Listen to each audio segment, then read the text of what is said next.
Labor candidate, so it's touch and go who's going to get up in that seat, Labor or the independent. Bryce won't be elected, pretty clearly. I don't know that that's going to have a spin-off effect into other seats up there. I think the work choices issue will assist in the Labor vote in the Hunter. Barry O'Farrell again, very quickly. I think everybody here knows that realistically you're not going to claim government in your own right tonight. The only question, I suppose, is whether you can pare back enough seats to force Labor to form government with the help of independents. Do you really give that any chance? Well, we're obviously aiming to get Labor out of office tonight. That's been the aim of our whole campaign. My view about independents has been we'd probably end up with the same number, but they'd be different independents. But I give nothing away at this stage, Kerry, and I don't think anyone should. OK. Well, the count continues to flow into the tally room, and we'll be able to start calling those seats with a vengeance, I would expect, very soon. But we're just going to take a few minutes now for a brief roundup of today's main stories with Felicity Davey in the ABC Newsroom.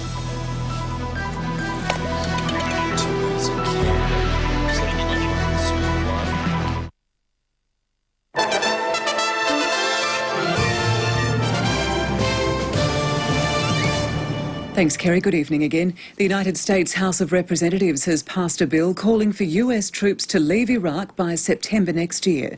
The deadline was inserted into a $150 billion war funding bill by Democrats who have a majority in the House.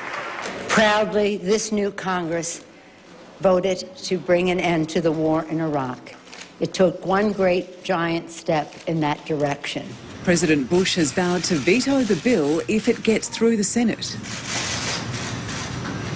Democrats in the House, in an act of political theater,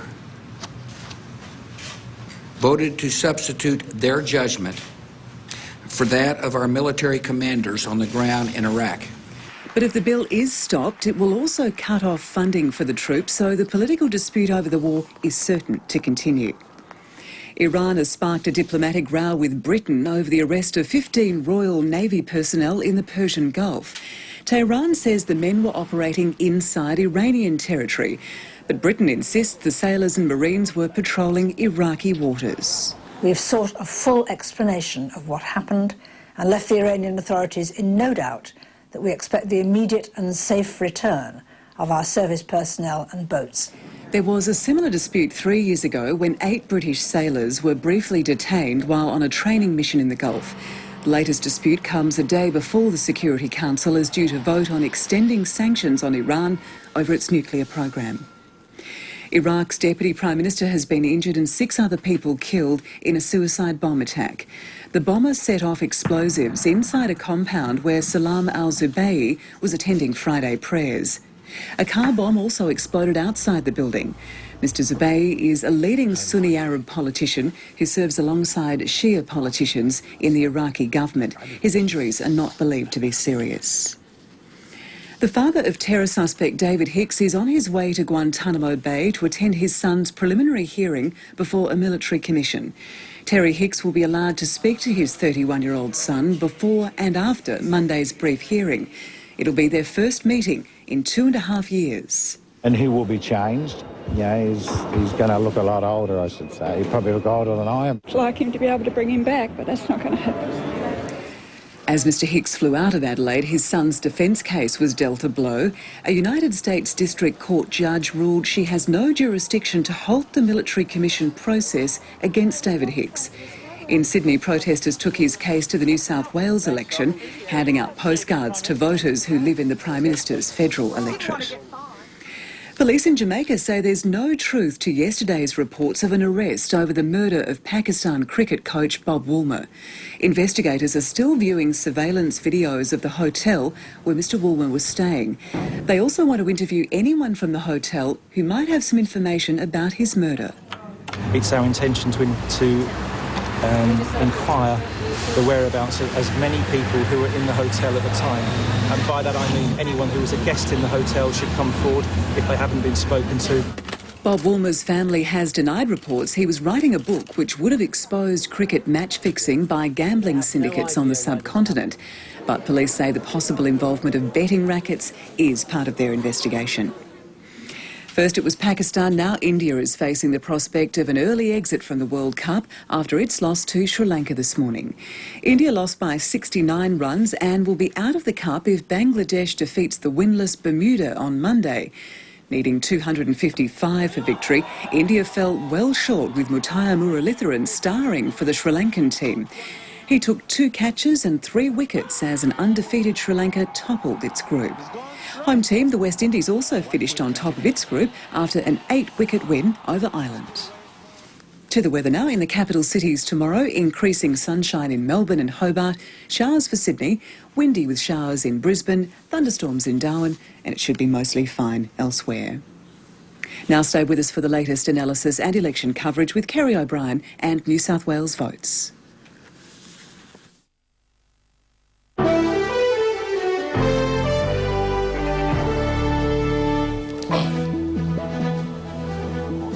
And welcome back to the tally room. The numbers are starting to come through a little bit more now. We might actually, before we get into individual seats this time, we might give you a look at the statewide picture.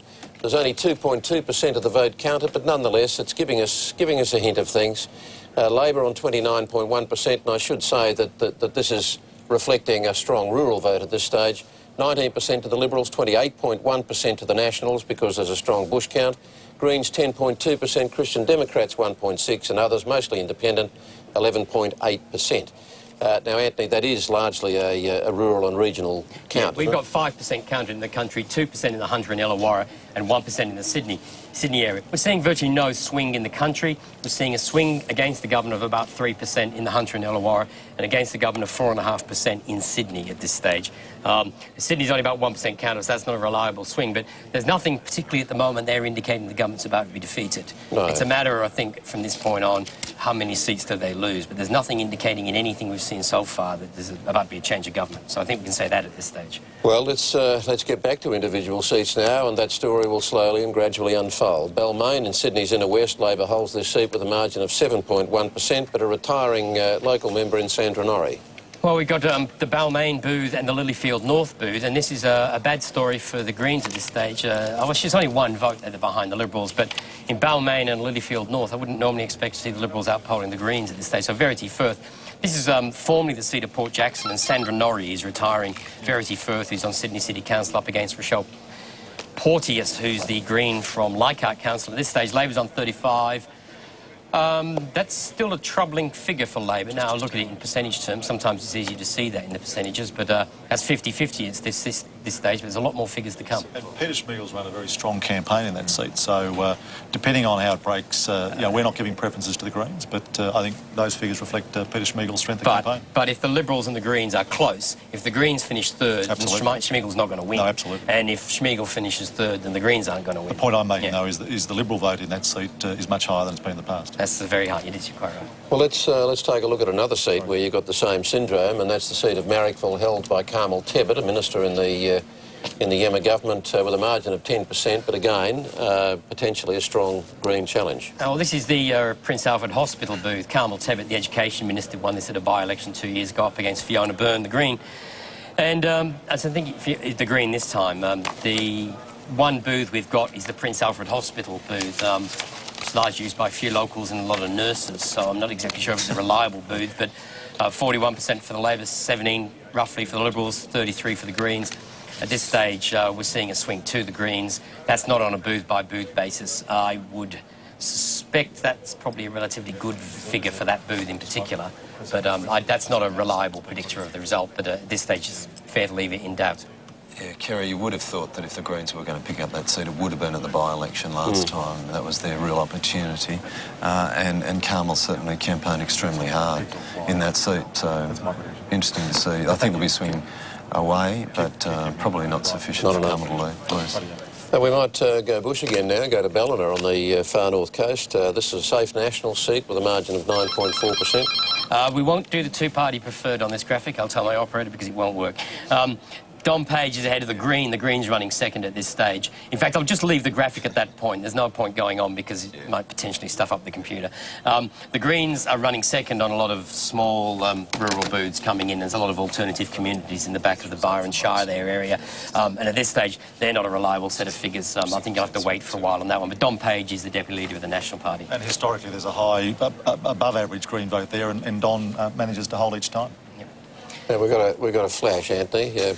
John Watkins has got a figure on a booth in Morris Yemmer's seat. Well, my Premier, he's had a 5.9% swing to him at one booth, Canterbury Hospital. Congratulations, Morris. I'll save the full congratulations for somewhat later. Certainly. We were Ballina. What about Terrigal? This is the central coast of New South Wales, and this is an interesting seat. This is Chris Harcher. This is the Liberals' most marginal seat. Chris Harcher, former Deputy Liberal Leader, up against Deborah Neal from the Labor Party. You know, he's had a bit of a scrap in this seat for several elections, and I think he's had it again because we haven't seen him much in this campaign, so I presume he's been concentrating on his own seat and nearby Central Coast seats. At this stage, he's well ahead there on the primaries. This is one booth from Green Point, where the two-party preferred for the Liberals last time was 59. This time the two-party preferred there is 62, which corresponds to a 3% swing, 3.6% swing to the Liberal Party. So it's an encouraging first booth, but there's a lot more to come. Okay, now, John Watkins, you were saying earlier that some early indications of a little bit of a swing against Labor in the west of western parts of Sydney. Yeah, Kerry, we had just some early booths that there was a 6% swing. Yeah, 5.3% in Mulgoa. And another seat out that way. There was Camden. There was a similar size swing. 7%. Yeah. But the Liberals need 8. They need more than that. But I would like to make the point that it's not just about a protest vote. There was also decisions being made out there in our electorates about those issues that we campaigned on services and who better to provide those services. And I think there is a lot of intelligent decision making happening out there as well. Barry O'Farrell, we're just talking about some seats in the west of Sydney that John's acknowledging there's a bit of a swing on, but not enough by the sounds of it. You put a lot of effort into Camden, swing of as much as 7% in some early booths, but you're going to be lucky to win that, aren't you? Okay, don't worry. I actually think we've run a good campaign there. My concern, I suppose, all evening is going to be what the primary vote swings translate to in two-party preferred, because the Greens have been very clever in giving preferences to Labor in so many of those seats and preferencing against us in our own marginal seats, and we're not getting preferences from many, if any, people. Okay. The other point is that we were at a high point that last election, 2003, and many of our most marginal seats we hold by 4% and more. So that we haven't got any margins less than 4. Well, you know, the opposition really does have to get big swings of 5% and more just to pick up the most marginal seats. It's a big ask. Well, let's have another look at Tamworth in the New England district, and this has been held by Peter Draper since the last election as an independent with a very slender margin of 1.9%. Well, Peter Draper won Tamworth at the last election narrowly. Kevin Anderson's the National Party candidate, and you can see there on the raw votes, there's a gap of 14 votes. Makes much more sense when you look at this in percentage terms. You can see the gap is just 0.7 between 44.8, 44.1. We've got a preference count in 10 of the 43 booths here. We don't actually know what booth that detail is from. We don't have an exact amount of detail at this stage. It's looking neck and neck at this stage. We'll be waiting for a while on that count. And, Anthony, we do have Kevin Anderson, the National Party candidate in Tamworth. Good evening, Mr Anderson. How are you going to make it? Good evening, Quentin, and thank you. Look, it's been a fantastic day. We've had a great time, and you know, we've done everything we possibly could do. At this point in time, it is very, very close, and we won't know right until the death. So we'll just keep our fingers crossed and keep smiling. What is it about TV newsreaders wanting to go into politics? Oh, look, I don't know. I guess it's a fact. Does a recognition factor help you?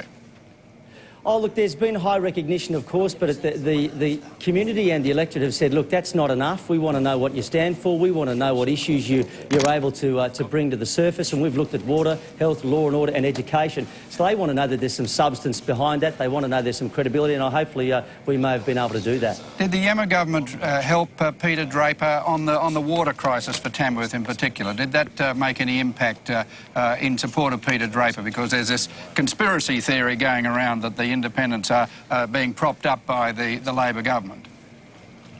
Oh, look, I haven't heard anything about the conspiracy theory, Quentin. What we're focusing on is water. This city is running out of water, and obviously the state Labor government came in late and realised that they better do something about it, because we've been pushing water for a long, long time. I believe they've come in under the mark in terms of what needs to happen. But look, we're just going to continue to go flat out and make sure we drought-proof this city and the electorate. Will you get some preference of support from the other candidates?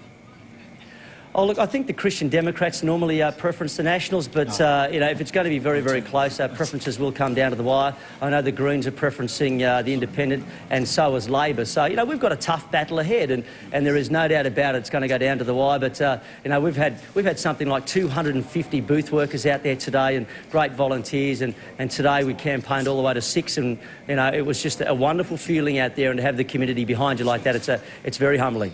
Kevin Anderson, we'll watch how you go later on this evening. Thanks very much. Thanks, Quentin.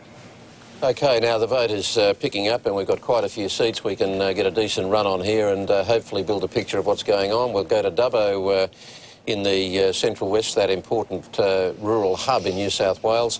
This is an independent seat. The independent is Dawn Fardell. She came there in a by-election after the death of the then-sitting independent 2 years ago. Tony McGrain, and what we're seeing in this seat is quite a battle on the primary votes. Again, this is not one of the seats, because of the massive redistribution, like the whole of Forbes has been added to the district. We can't really do any booth comparisons, and especially also because of the change of independent candidates. So we're just looking at raw figures here, and as you can see, it's neck and neck between Fardell and Matthews. Most of these booths are from, the bigger booths are from Parkes here at this stage of the night. If we look at the percentages, we can see that 41.3 for the Nationals, 43.9 for the Independent.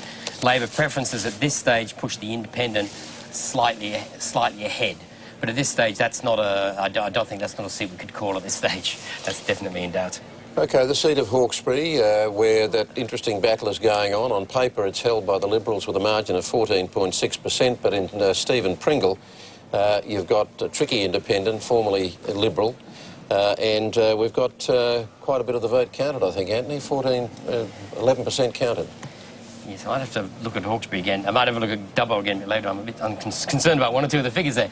Ray Williams is on 2467, Stephen Pringle 1573. These make more sense in percentage terms. This is, of course, where Stephen Pringle has resigned from the Liberal Party and is standing as an independent against the newly endorsed Liberal candidate Ray Williams. If you look at the percentage terms, and Ray Williams is on 46.2%, the Independent on 29.5%, the Labor Party on 13%. We haven't got any sensible predictive figures on this booth, again, because it's turned into a Liberal independent contest. But at this stage, that looks like a big swing to the Independent. But at this stage, it's the Liberal Party ahead at this, on those figures. OK, the seat of the new seat of Wallandilly on the outer southwest of Sydney.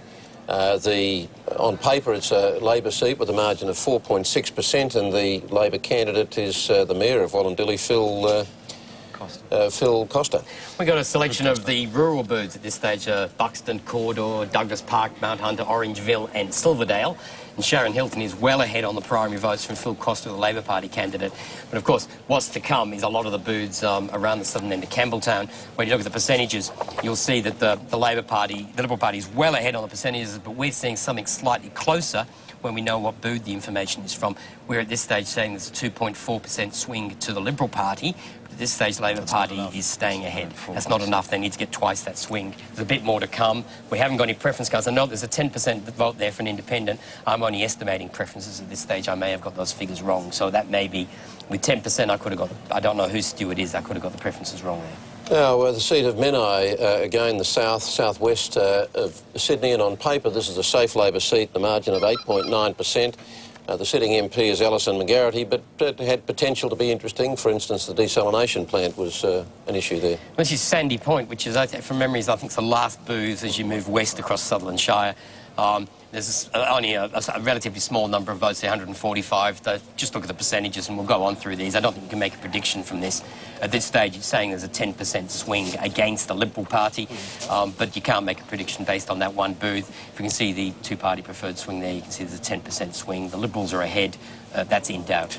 We can't predict on one booth. OK, we were talking about the Hunter being somewhat tricky for Labor this time. We've got the seat of Maitland in the Hunter Valley with a retiring member in John Price. Labor holds it on paper with a margin of 10.3%. This is one where I'll look at the candy bars substantially at first there. Frank Terenzini, John Price, the Labor member, is retiring. Frank Terenzini's a solicitor with a public prosecutor. He's leading against Peter Blackmore, the former Liberal member for the seat. He's running second ahead of Bob Gagan, the new Liberal candidate. The percentages there are very important, and then the preferences are even more critical. We've got 3 primary booths and 2 preference booths. Labor's vote's down to about 35.8. These are not the Maitland and Rutherford booths which will determine the result in this district. But at this stage, from those, one of the Rutherford booths, and I think it's a new one, Rutherford West, which didn't exist last time, we're estimating at this stage a 4.7% swing against the Labor Party, and still saying the Labor Party should retain it. But I think there's a fair bit more counting to go, and it'll be determined by the order the candidates finish there. The seat of Goldman in rural southern New South Wales. Now, there's been a redistribution affecting this seat. And it's a vacant seat, but the Liberals hold it on paper a margin of 4.5% with a star recruit in Prue Gowd. Yes. I'm just going back to my old computer system because I don't like the swing figure I'm getting out of the new one. The 10% counted. It's got 10% counted there. We've got a preference count in 5 booths. Prue Gowd is ahead on the primaries, ahead of Paul Stevenson, the Mayor of Goulburn, Marlwarry. Rob Parker on 984 is the Labor candidate. The percentages are important here. The Liberal Party's only on 40.6. They really want their primary vote to be higher. And at this stage, I can't see what booths they're from, but that's a 6.4% swing. I'm getting different swing figures here, which I'm not very happy with. All right, 6.4. That's in doubt. And I'll just tell you what booths that's from. They're from the Goulburn end of the electorate. So there is no booth comparison going on in that calculation at this stage. They're all the Goulburn end of the electorate, and that's where the Labor Party, the Independent, will be doing better. Barry, have you got any thoughts on that? That was the point I was going to make, was that we understand these are Goulburn booths being reported, but we've also got some unhelpful reports from the other end of the electorate. This is an electorate that, in a sense, is schizophrenic. Goulburn in one end, Southern Highlands in the other. This is going to be a tough fight. We need Prue Gowd in Parliament. She's run a terrific campaign. I hope she's there, but the reports out aren't looking fabulous. OK, Miranda, this is again back to Sydney southern suburbs, and again a safe Labor seat on paper of 9.1%. Barry Collier, the sitting member. Bonnet Bay, Sutherland, 2 Sutherland booths in the Sylvania South booth here. Graham Annesley, the operations manager with the New South Wales Rugby League and National Rugby League, and a 250-game veteran of rugby league refereeing. He's ahead of Barry Collier, the sitting Labor member. But this is a mixed bag of booths. The biggest one's a strong Liberal booth. But at this stage, on those 4 booths, you can see the Liberals are ahead by 4%. But at this stage, we're predicting a 6% swing, which isn't quite enough for the Liberal Party to gain that seat. I haven't got a preference count in that district.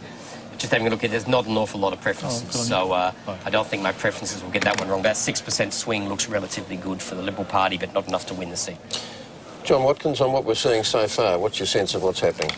Well, I think Anthony may have just called it, really, that there are swings on across the state as we expected, but perhaps not enough to give the Liberal Party the seats it needs to really take government, and perhaps not to dent the majority sufficiently. And what about the issue of the independents? That you'd have some comfort still that you're going to get there without having to fall back on independents? Well, you'd hope so. I think you'd hope so for the good of government in New South Wales. And at the moment, even though... Not to mention a small modicum of self-interest. We never mention that. I do. Kerry, but as the way things look, if the point comes we need to negotiate with the independents, of course, governments do that. At the moment, it doesn't look as though that will happen.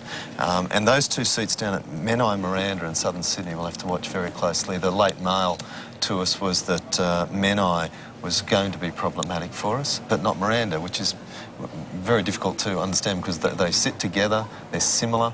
It'll be fascinating to see what those results show tonight.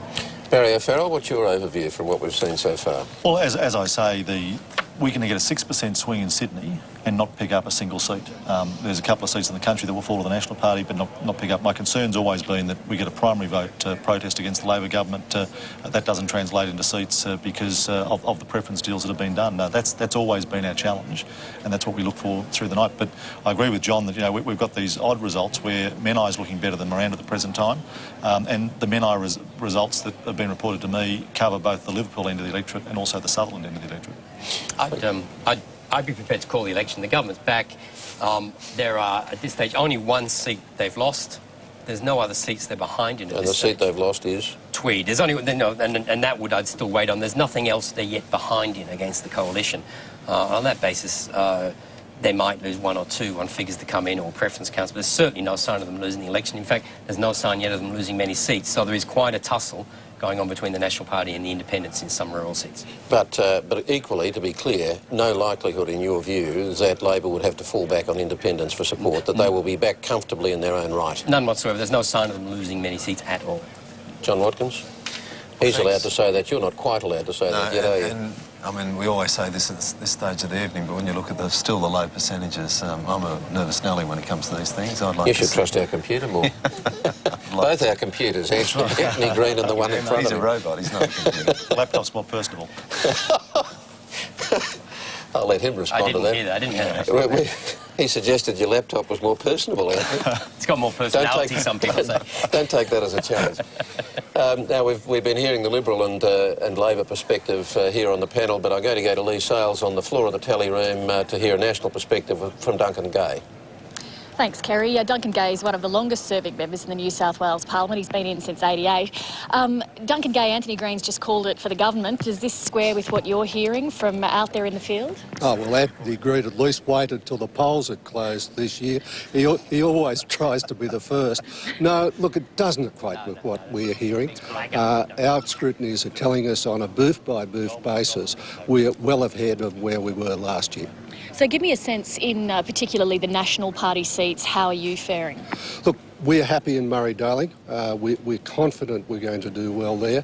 We think we're going to do well in Tweed. We would like to win Dubbo and Tamworth. And our scrutinies are pretty hopeful at this stage. Of both of those seats? Of both of those seats. There's a good feeling out there for us. We've had a pretty good campaign. This vicious campaign against Peter Debman, as clinical as it was, has gone over the top of the National Party. In many regards, we've been beneath the radar with their vicious campaign.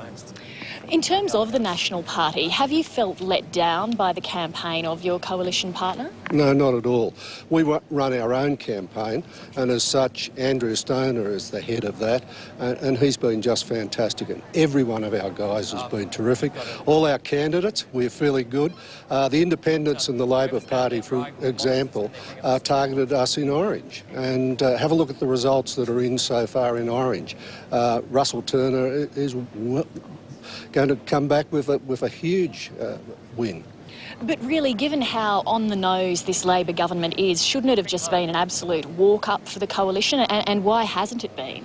Look, as much as anything, it's this vicious, negative campaign that they've run. The fact of the huge amount of government advertising. Every taxpayer that's been slugged in this state has paid for their advertising. The fact is, this is an awful government, and if it gets back, it can get worse. It's very hard for us to break through in paid advertising. We were winning the battle in the media, but we weren't winning the battle in the paid advertising. We tried hard, and we're not conceding defeat yet because many of our seats are coming across, and very early polling yet is pretty good for us at the moment. If the coalition does lose this election, though, are you looking down the barrel at potentially another 8 years in opposition, given that we're hearing that even the most marginal seats for Labor are held by about 4%? Look, I'd never give up on any campaign. We haven't lost this campaign yet. We will wait till the votes are in. We're even hearing of a swing in Dubbo at the moment, which is terrific. If we did lose, certainly not 8 years, we'd be looking to win at the next election. But we haven't lost this one yet.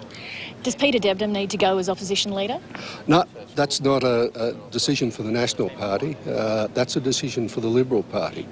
For example, people were saying that the Liberal Party were going to lose Goulburn. We're hearing from the Liberal Party scrutineers there that the Labor Party and the independent vote is exhausting. There's a lot of people doing a one vote only. Now that upsets the Labor Party's plan where they've helped an independent to topple Prue. Speaking of independents, what sort of a competition are they giving the National Party in your seats? Look, in Dubbo and Murray-Darling, the ones that we would like to win, it's going to be a hard battle.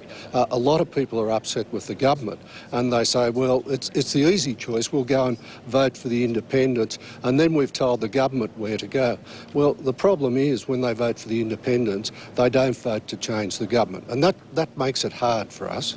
Is it just an anti-government factor, or are you running against independents with very high local profiles? Look, in country seats, people are very loyal to their local member, whether they're a Labor member, a National or an independent. For example, people say that Murray-Darling is a National Party seat. Well, no, it has a sitting member. You've got to give a sitting member a 10% start. And the sitting members, even though it's 0.06 in Dubbo, with a sitting member, that gets a 10% start as well. We're ahead in Murray-Darling, we're ahead in Tweed at the moment, and we're even ahead in Tamworth and Dubbo currently. We think we're going to go very close in Dubbo and Tamworth. Duncan Gay, Deputy Opposition Leader, thank you very much. Pleasure.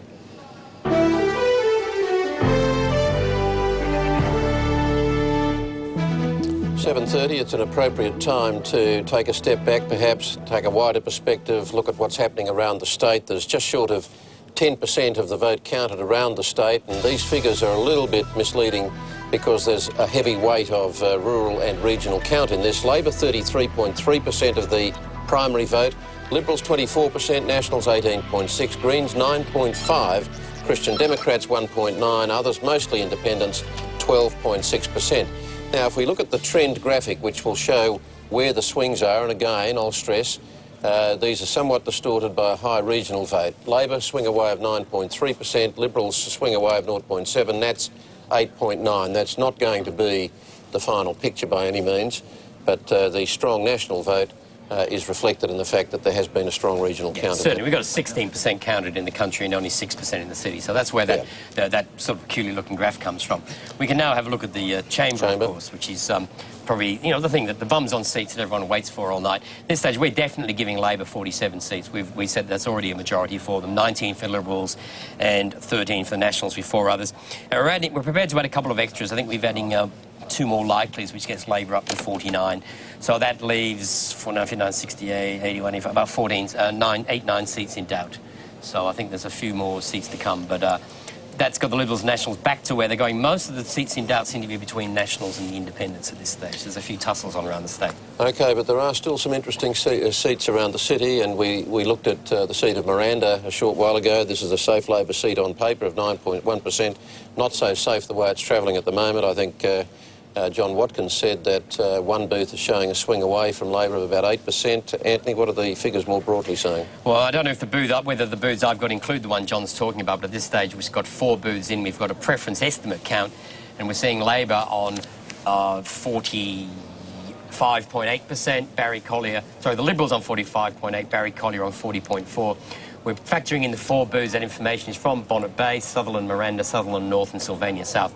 And that's turning into a 6% swing to the Liberal Party. And at this stage, that's not enough, but there's still a bit more counting to come. And Anthony, we've got Graham Annesley, the Liberal candidate for Miranda. Mr Annesley is a former rugby league referee. Mr Annesley, good evening. You're getting a swing to you, but do you agree, not enough?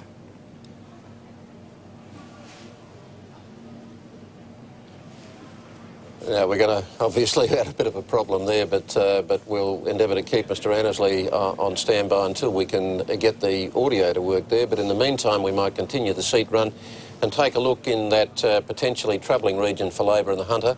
The seat of Newcastle first, Anthony. Oh, this is the one I've been looking forward to and dreading at the same time all night. Labor's got... You better explain why. Because you've got to try and figure out who's who and who's going to lead preferences to who and who's going to finish Well, if first, second and third. you can't figure it out, let's look at the percentages. Bryce Gaudry is a former Labor member who's standing as independent. John Tate's the Lord Mayor of Newcastle standing as independent. Jodie McKay is the new Labor candidate, and we've got a Green and we've got a Liberal there. If you look at the percentages, it's important here, Labor's only got 35% of the vote. Of the other independents, Bryce Gaudry there is the one with 25. John Tate is on 18. Now, I haven't seen the how to vote cards because we're not allowed to look at them and you've actually got to be in the electorate to see them, but I understand that is a preference count between McKay and Gaudry, and it's from one booth at Islington, and I don't think that's a reliable estimate. I haven't got preference counts in any of the others. A lot more counting to come in that district. I'm told there was a preference swap between the Labor Party and the Independent. I haven't seen the how to vote cards, but I understand there was some sort of deal there. And if that's the case, then McKay will win that seat because Tate's preferences will flow. Now, the troubled seat of Swansea, this was a very safe Labor seat with a margin of 17%, but this was where the sitting member, Milton Orkopoulos, resigned and had to face criminal charges. So how are the figures fronting up, Anthony? Robert Coombs is the son of the former head of the Waterside Workers Union, I've forgotten the name, John Coombs. Gary Edwards is a Liberal. Laurie Coughlin is a former Liberal candidate in that seat, and he's standing as an independent this time, long-time councillor up there. You can see the percentages that the Labor Party votes on 42% at this stage, 17% there with the Independent, but the Independent's preferences are being cut up at this stage, and which may or may not happen. But anyway, I suspect by the end of the night that the Labor Party will retain that seat. There appears to have been a drop in the primary vote, but it probably won't be reflected in the count after preferences. Now, we're going to cross back to Graham Annesley, the Liberal candidate in the seat of Miranda, because I'm told we've got the sound. Quentin? Graham Annesley, you've got a swing going to you, but is it enough? Well, at this stage, that's right, but it's fairly early days. The figures that I've got are perhaps a little better than the ones that you referred to a moment ago, but it was clearly going to be tight. We always knew we were up against a very strong sitting member, and, you know, there's a little bit more to go in the night yet. But does desalination had got the swing for you, such as it is? Oh, I think there's a variety of reasons. Desalination, you know, the performance of the government with the economy, transport, public transport, the people that go in and out of the city on their trains every day. So there's a variety of reasons, and I don't think that the issues in the Shire are too different to anywhere else in the state. So you'd call it a protest swing or local issues? What is it? Oh, I think it's both. I think there's a level of dissatisfaction with the government, and you know, I think that's no different in the Shire. Desalination is just one of those issues. What's easier, reffing a rugby league match or state politics? Well, they both have their challenges. No stiff arm and eye gouging? No, we didn't have any of that on the booths today. It was all very civil. Well, mostly civil anyway. Graham Annesley, thanks very much. Thank you. Now we're going to continue looking around the Hunter and the seat of Wallsend. Again, a very safe Labor seat, but a retiring sitting member.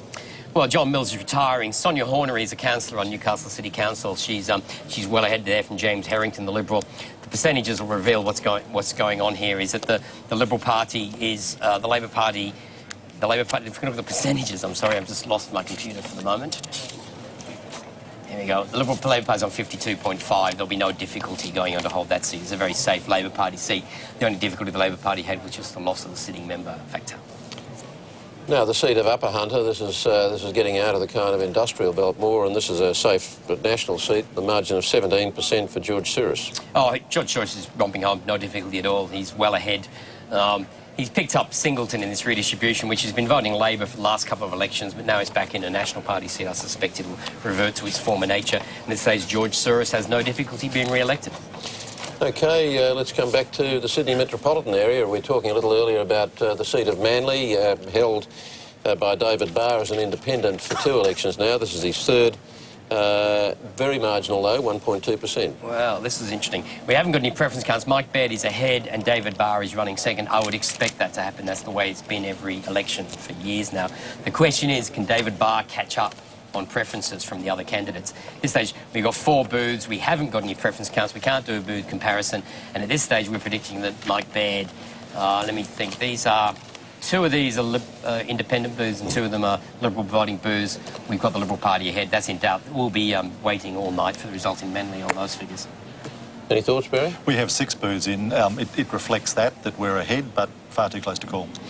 OK, Pittwater, further up the Northern Beaches, and this was John Brogden's seat. It's now held by Alex McTaggart. an independent from that by-election with a margin of just over 5%.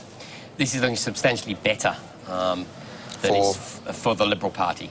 Rob Stokes is well ahead at this stage, 3,296 to Alex McTaggart, 1,777 there. In the percentage terms, the difficulty there is 49% for the Liberal. If the Liberal vote can stay around 49%, they'll get in easily. The McTaggart's vote's just too low at this stage. It's only 26%. He needs probably up towards the mid to high 30s to have any chance of winning that seat.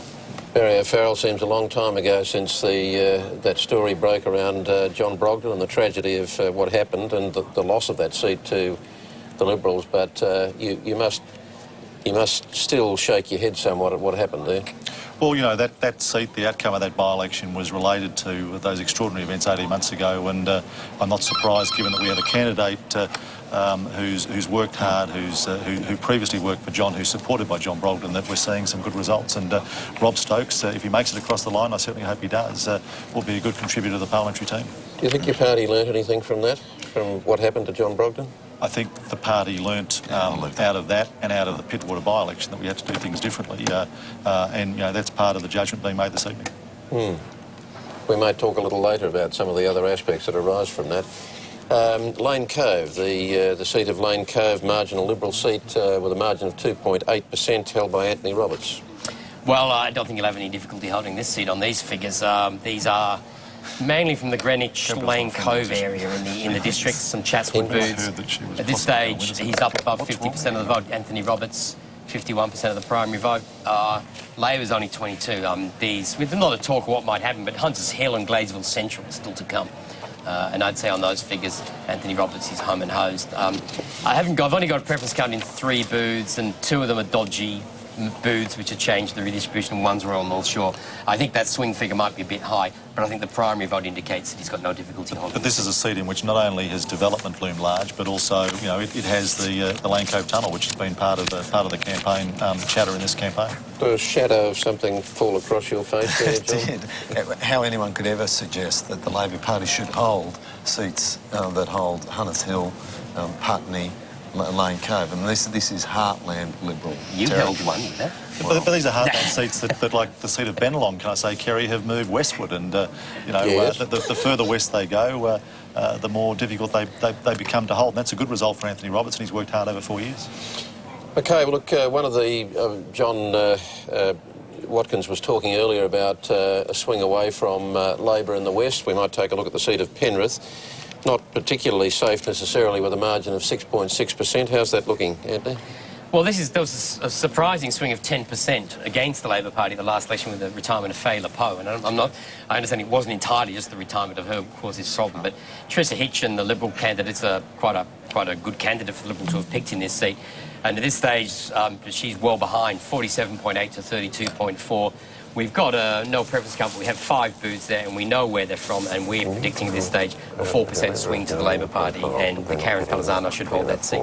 Anthony, we've got Trisha Hitchin, the Liberal candidate in Penrith. Trisha is a former police officer. A disappointing result so far, Trisha Hitchin? Oh, not really. I think that we're still in there. Some of the bigger booths are still to come in. And what have been the strong local issues for you? The Nepean Hospital is one of the biggest issues we have here, and law and order. But where's the protest vote? We're expecting one, or there seemed to be a protest vote elsewhere in the state. Well, I can't. You'll have to ask the electorate that. I don't know that. I just ran on the local issues.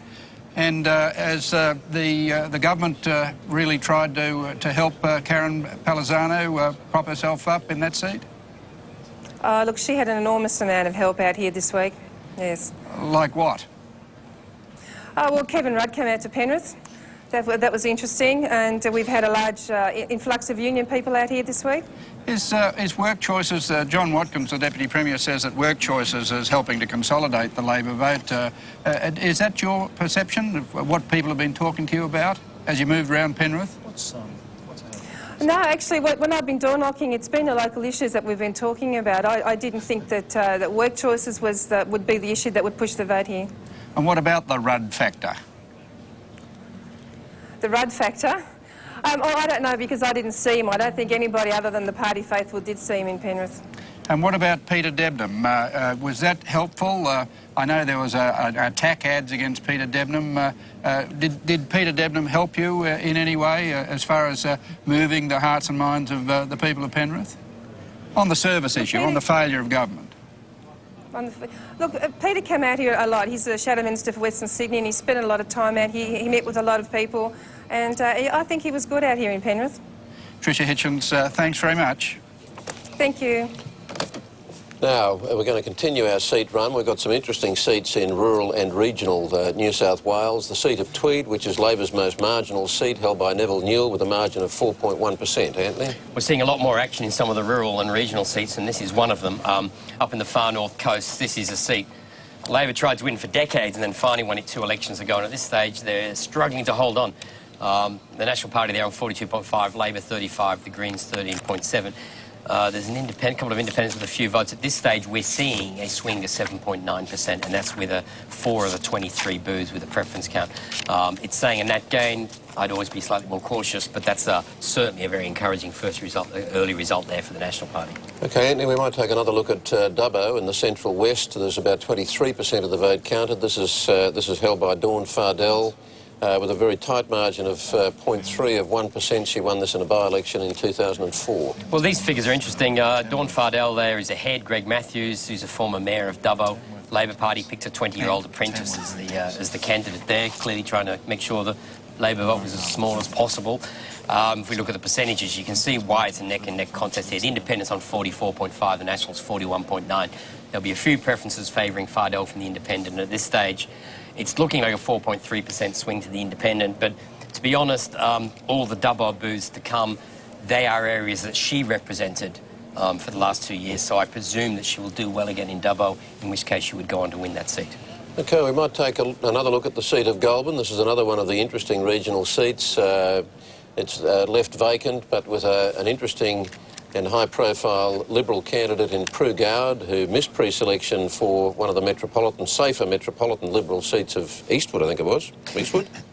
Well, Epping. This is Prue Goward. Paul Stevenson is the Mayor of Goulburn. If you look at the percentages here, there's a couple of things I'd say here. The Liberal vote's too low. I mean, they really need to get... There's 4 more Goulburn booths to come. There's 2 Bowrals. There's a couple of other Southern Highland issues, but the Liberal vote is low there at the moment. The Independent's got 27.8, the Labor Party's got 22. Prue's in real trouble on those... Ms Goward is in real trouble on those figures. I think in this case you can say Prue, she used to work for the ABC. Yes, that's right. She's in some trouble there, and there's a swing against her, and that's 54 we're seeing there at the moment. That's a very worrying figure for her, I would say, at this stage. Barry O'Farrell, what do you think? Well, I agree with Anthony. The primary vote is too low for anyone to be comfortable, but you know, it's still a long way to go before the votes are counted. So, you know, the added frustration, Kerry, if that seat doesn't come across the line, is the loss of Goward to the parliamentary team. And there's no doubt about it that whether it's Prue, whether it's Greg Smith and Epping and the like, Mike Baird and Rob Stokes, you know, we need these people in to assist the party's revival. You know, the bigger question is why you can't do it, even with such a high-profile candidate in a seat like that. It should be safe for you. And you know, what's extraordinary about it is what we're seeing, I think, Anthony, outside of Newcastle, Sydney, Wollongong, is a stronger anti-government swing than perhaps we're seeing in those metropolitan areas. I think the Prime Minister gave her a bit of a helping hand, didn't he, at one point? Yeah. Yes, I think he did. Port Stephens, this is north coast of New South Wales. Well, this is one of those seats. It's basically Port Stephens, Hawke's Nest, Tea Gardens and Nelson Bay. Gin Arneman, the first Labor candidate had to be dropped. Aaron Beasley had a drink driving problem, and Craig Bowman's the former mayor of Port Stephens Shire. At this stage, Arneman is ahead, 43 to 41.8 there. We're seeing a swing, as in some of these other elections, of about 6%. That's the swing I'm seeing in quite a few of these seats. There's a whole bunch of seats currently that Labor holds with margins 5, 6, 7, 8, 9, 10%. What we're seeing is swings in those of 6%. It may be the government is returned with the same majority it has now, but I suspect the swing for them to lose office will be substantially reduced on the figures we're seeing tonight. And that seat, Port Stephens, was one where we were very worried over recent weeks. Jim Arneman's an outstanding candidate, an ambulance officer, well known, respected, but it was a tough campaign that he's put in, and he'll make if he's returned, or brought in, he'll make an outstanding member of Parliament. An interesting reflection here, John, that Bob Carr virtually ceased to exist for the Labor government when he walked away, but it was the Carr-led government that set up the Labor Party for this election, really, with such huge margins. Yeah, and I acknowledge that. Are you allowed to say his name now? Of course, but I mean, things change. He was out of the Parliament. Morris Emma was the Premier. There was a different team. And of course, we'd talk about Morris and what we've done since. It wasn't an election that... He didn't even turn up at the launch. Well, we had a very low-key launch. Yes, but what we all know is that most times past Labor heroes are most welcome. But you can't go unless you're invited. It's absolutely appropriate. You can't go unless you're invited. He wasn't invited. It's absolutely appropriate to fight today's fights on what's happening today. Morris Emma was the Premier, had been for 18 months. He wanted to be tested on what he's put out there, the policies he's put out there. But tell me tonight what your polling was telling you about Bob Carr and the electorate. No, I won't tell you that. I think you just have. we might continue the seat run now and look at Port Macquarie. This is held very comfortably by an independent. I think the margin is Rob Oakeshott. The margin is something like 30%. Well, they don't count the votes here, they weigh them. Not quite true, no, they do count every vote. Rob Oakeshott well ahead at this stage. He's got more than 2/3 of the primary vote, and he will romp home with he'll keep his margin up around the 30% barrier. It's there's not much left over after everyone votes for him, so that's a substantial result for him. OK, Tamworth, independent Peter Draper holds this seat in the New England table and with a margin of 1.9%. This is staying close. I'm just having a look what's to come. There's all the Tamworth and Gunnedah booths. This is to be decided in the end by the votes in the city, in the two big cities, which is Gunnedah and Tamworth. Draper is currently ahead on the rural booths, and Kevin Anderson is behind. That is a good result so far for Draper. I suspect he'll probably do well in Tamworth itself, which is where his major strength was and where Tony Windsor's machine is. At this stage, he's still in doubt, but he's ahead at this stage. Northern Tablelands, where it's much safer for the independent Richard Torbay, who's held it since '99, a margin of 30%. Well, it looks like he's going to win the bragging rights of the highest primary vote at this stage. And this is the bragging rights. He's got 72% of the primary vote, and at this stage he's well ahead. There'll be no difficulty in Richard Torbay being returned in that district. My next seat to look at is Newcastle, and I really do need to have a look at these figures before I try and understand them. Do you want me to pad for you while you look? You pad while I look and try and figure out what's going on here. Well, Richard Torbay is an outstanding member of Parliament. He's one of the most popular men I've ever seen. You walk down the street with him up there, and people stop you to come up and chat to him. He's truly an amazing member of Parliament. You give him a helping hand from time to time? Well, yes. And why wouldn't you? You stand close to someone who's that popular. Spoken like an honest politician. We might now take a look at Newcastle. Anthony, Bryce Gaudry, independent, but it was Labor 15.4%. Well, let's look at the graphic, and just a warning to my operator that we can't look at the two-party preferred on this graphic. That Jodie McKay is the new Labor candidate, John Tate is the Lord Mayor of Newcastle, and Bryce Gaudry is the former Labor member who chose to resign after the Labor Party imposed McKay on the electorate. And at this stage, if I can just look at the percentages there, you can see Labor Party's on 30.8, John Tate is on 25, and Bryce Gaudry is on just over 21. That's going to be decided by all sorts of preferences. I guess McKay may win it, but at this stage, that's a tough one to call, and I think Bryce Gaudry might have more information than me. Yes, Anthony, we've got Bryce Gaudry, the independent candidate in Newcastle. Mr Gaudry, you didn't get as much in the primary vote as you're hoping for, 20% on the count so far. Certainly not as much as I'm hoping for, Quentin, and the preferences are all over the place, if I can say that at the moment. I don't have the latest figures in, and yes, the ALP has certainly run a huge campaign, as has John Tate, and I've been very uplifted by the support that I've had today around the booths, and how that translates into votes I'm yet unsure of. But Mr Tate's preferences go to Jodie McKay. Yes, they do. The Greens' preferences to myself, John Tate and Jodie McKay have worked a preference deal, and so yes, it's unsure how many of those preferences. You're snookered, aren't you? You would think at this stage it will be a very difficult thing to get above those primary votes that we can see at the moment, but I'll wait until I see further evidence as the count comes in. Mr Gaudry, this was an emotional thing for you to resign from the Labor Party, to defect, as it were, to become an independent. We know you're very upset at the National Executive's dumping of you, but was it justified, or do you regret your decision, or why have you broken your lifelong support of the Labor Party? You know these things happen in that party. Not in the least. I did this to give the people of Newcastle a choice, and I'll be quite happy with their choice, whatever it is. I'm sorry, Bryce Gaudry. We've got to wrap it there. We've got some technical problems with the cross. I'm sorry. Thank you, Quentin. Okay, not many glitches tonight, but that was one of them. Not that you saw much of it, but behind the scenes it was threatening to drop out. Now, we might cross to Lee Sales on the tally room floor, who's talking with former Greiner aide and now political consultant Ian Courtlang. Thanks, Kerry. In fact, he was the Chief of Staff to the former Liberal Premier Nick Greiner. Ian Courtlang, have you ever seen a campaign like this? No, I haven't really. You would think after 12 years in government, with trains collapsing, with hospital waiting lists longer than ever been, by now Anthony Green should be calling a landslide to the Liberals, and he can't. So with the results we've got coming in so far, are they pretty much reflecting expectations? Well, I think so. The expectation is that it's early.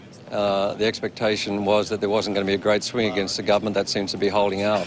I mean, I remember when I ran for a seat, I won the first 6 booths and lost the next 22, so 7:30 is not a very good time to call an election. But right now, you would normally be seeing, after government's been in for 12 years, a landslide going the other way. You're not. OK, so let's have a look at the campaign in a little bit of detail. Kerry was commenting before that Bob Carr ceased to exist in the Labor Party campaign. Was that a good thing for them? Oh, it's a great thing. Maurice Yema presumably has only been in politics for 18 months. He had no past before that. He didn't work for Graham Richardson. He wasn't the Minister for Health. He was a brand new Premier that we just sort of dreamed up out of somewhere. He worked very well indeed. If Carr was a problem and the legacy was a problem, they certainly recreated a new person.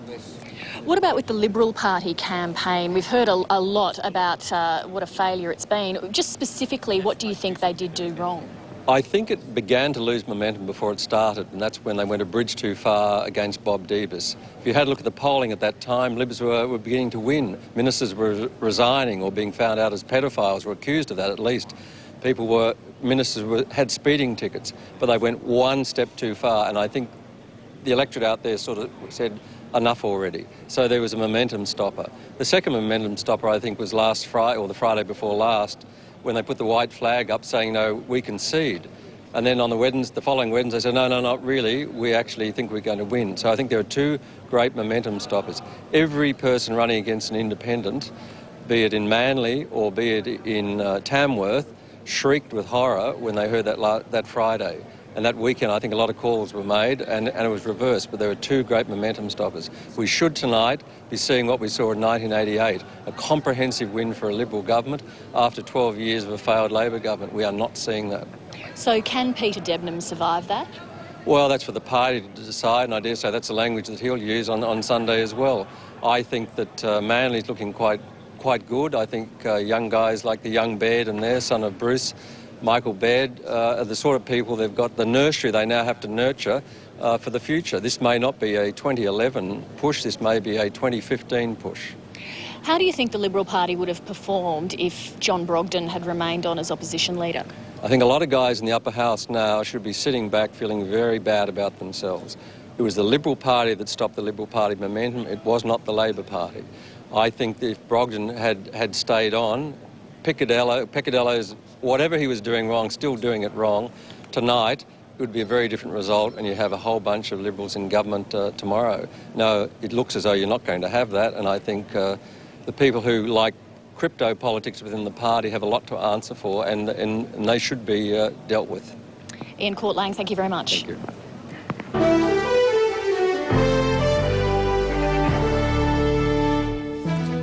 Okay, we might once again now step back a little, take an overview of what is going on around the state, because on a statewide basis we've got 22.8 or more actually now, it's 26.9% of the vote counted.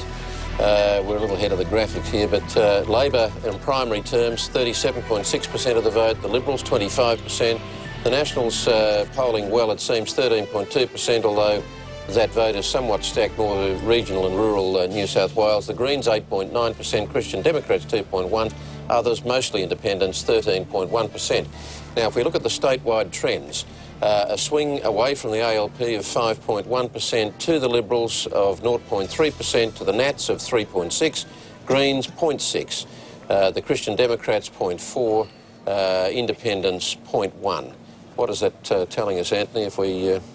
Well, let's look at the chamber, we're seeing a definite, at this stage, 49 seats for the Labor Party, definite 19 for the Liberals and a definite 13 for the Nationals. So for the Liberals and Nationals, that's roughly the same numbers they had before.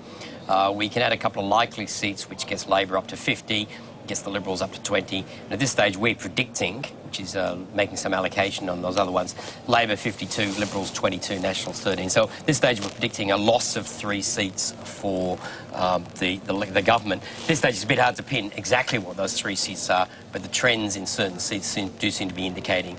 Murray-Darling and Tweed look like the most worrying, but some of the other ones, like Port Stephens, are a bit line ball at the moment. Can we look, Anthony, at some of the seats, the actual seats that are likely to change hands tonight? Well, at this stage, we're seeing that the Liberals are gaining Pittwater. That looks relatively solid. We've got the Nationals pretty much definitely gaining Tweed. The swing has gone up there. We've got, well, our computer's going to give an independent gain to Goulburn at this stage. I'd wait a little bit longer, but certainly all the figures are not looking good. All those primary votes for the Liberal Party are just not very good. We hear, Kerry, that 30% of Labor votes are exhausting, This is Goulburn. This is in Goulburn. Which is much higher than the Christian Democratic vote, which is going to Prue Goward, but that the Green preferences are meant to go to the Labor Party, which could put Labor second, Anthony. Yeah, it's going to be quite a county, that one. That's why I'd just be a bit cautious, but that's certainly it's a much lower Liberal vote than I would have expected. OK, can we just hear from both of you, John and Barry, your sense of the big picture now? I think this says a lot about Morris Iemma and his leadership over the last 18 months and the campaign, the positive campaign that he ran about services, about talking to families, about the issues that are important to them. What are you saying, that otherwise you were facing a bloodbath? Well, we were facing a difficult election after this length of time in power, after losing Bob Carr, a new Premier coming in, and after the momentum that was spoken of, that the Liberal Party had, and the difficulties we faced last year. To think that Morris Iemma was able to turn that around, and very much it was about him as a man, accepted by the people of New South Wales, positive campaign about service delivery to improve those GP centres, those trade schools, a water plan.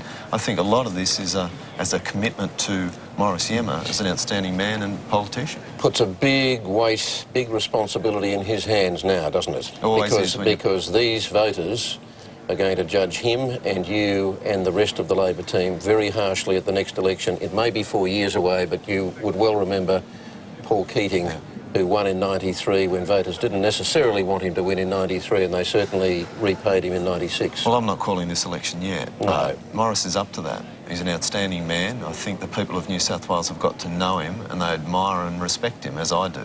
And he's up for the job.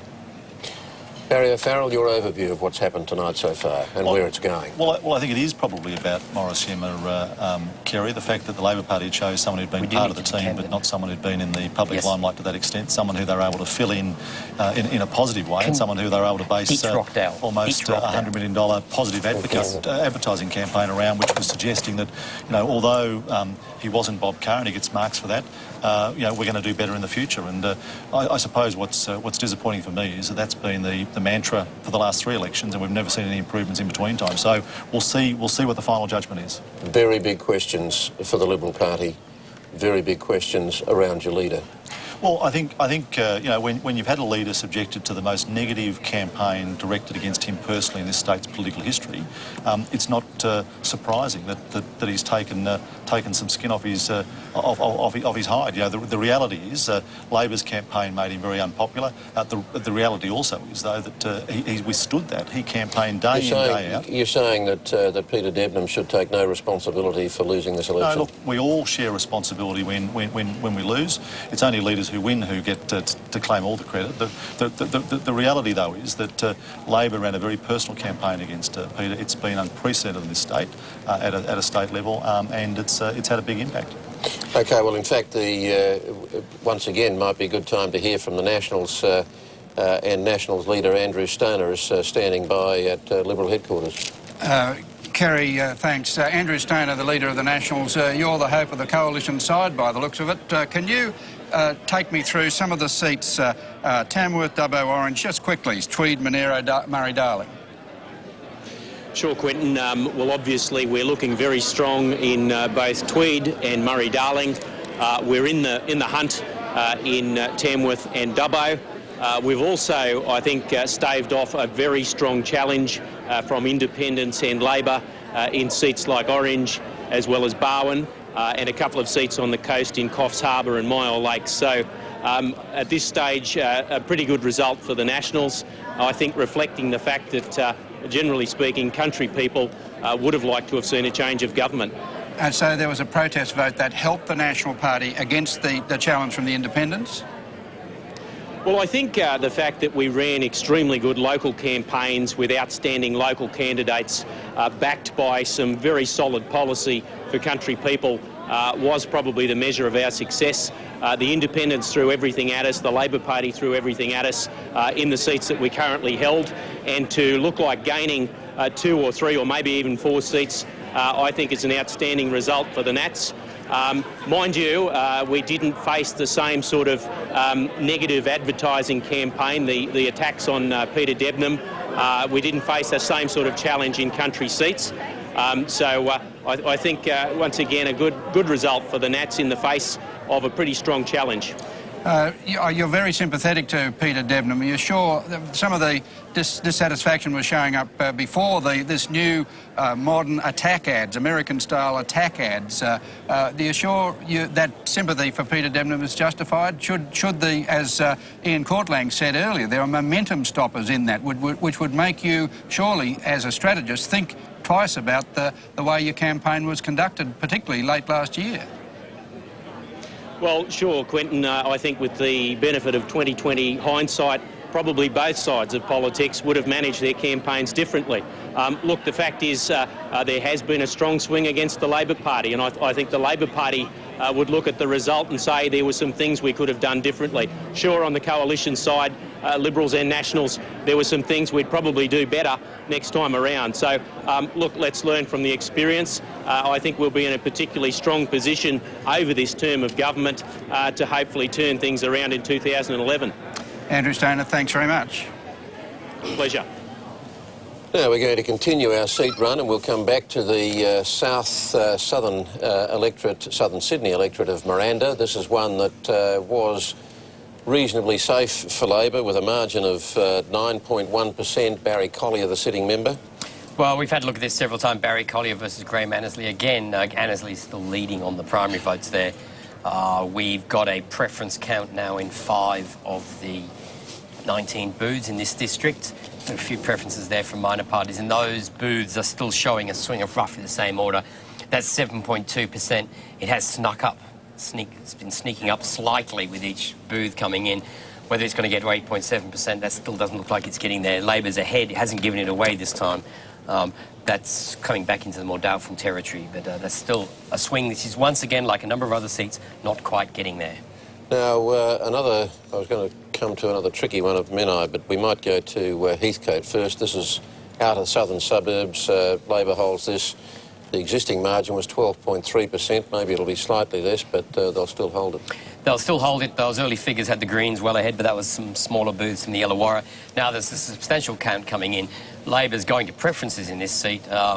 42.5% there. After the distribution of preferences, we're seeing a 4.6% swing to the Liberal Party, which is sort of the swing we're seeing quite commonly around the state. There's a lot of variety of swings going on at this election, I must say, from having had a quick look off camera.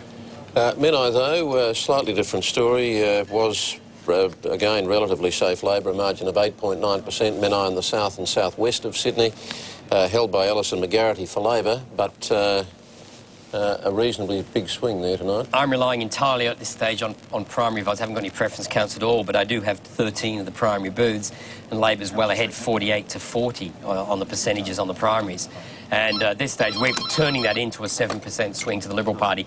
there are a number of Menai and Illawong booths, so it's the eastern end of the electorate to come. So the primary votes for the Liberal Party will pick up. But at this stage, once again, as with neighbouring Miranda, swing of around 7%, not quite enough to get there. OK, and swinging further to the southwest, the seat of Camden, this was one that the Liberals put in a big effort on. This held by Jeff Corrigan since the last election with a margin of 8.7%. Again, we're seeing one of those swings of about that order. We've got a preference count. I'm a bit happier with the primary votes than the preference counts on this one, but we'll look at the primaries there. Jeff Corrigan is a former mayor of Camden up against Chris Patterson, who's the current mayor of Camden and the manager of the Merino Tavern in Camden. At this stage, there's a bit over a 2% gap between the two, and we're suggesting that after the distribution of preferences comparing booths, the swing is 7.8%. I'm a little not happy with that because two of the booths I've got preference counts in are hospital booths and they're not always particularly reliable. That's right. So next, Lake Macquarie, heading back up towards the Hunter, and this was safe Labor with a margin of 11.6%, and I think 28% of the vote counted. Well, this is one we've been interested in because this is one of the seats where an independent's running, and Jeff Hunter's vote's taken a substantial hit in this district. Greg Piper, the mayor of Lake Macquarie, is running. The Liberals are now in third. Ken Paxanos, the Liberal candidate, running third. If you look at the percentages, you can see the key problem for Labor, 40.6. Their primary vote's well down. Greg Piper's 32.5. We've only got about half the booths at this stage. There's a couple of big mining booths to come, Killingworth and Fassifer and Burrigal. So there's a few strong booths to come. At this stage, it's got 52% for the independent. So the independent is leading. So that's actually one we're really watching. That actually came up. I didn't expect it to come up that way, but that's what it's come up as, 52% for the independent. I think that's doing a matched swing, which I'm not at all relying upon in this seat. So I'd say that's in doubt. Kerry, we're hearing that too with some of the ALP figures that are coming through. In That's doubt? very close, yeah. Any observations about that? Well, the Piper's a very high-profile independent, and it seems one of the things that's happening here is independents picking up votes. It's just damaging us in one of those seats that we've normally had quite a strong hold on. There are some development issues in that area, large numbers of people moving in there. We'll need to see how it goes.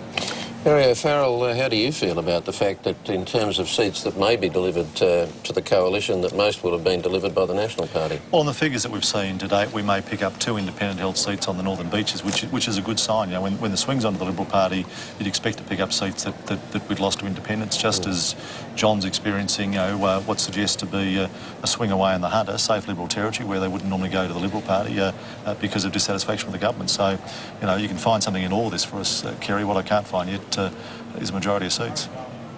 When are you going to concede? That's not the job of the deputies. Yes, I know that. I've got to have at least one try. Can I request a graphic? I don't often do this. You can request a If graphic. I could have a look at the trends graphic for the Hunter Valley, for my operator, that's the HU code. Thank you. This is just all the seats in the Hunter Valley, and we're looking at the change in vote from party to party that's occurring in the Hunter Valley.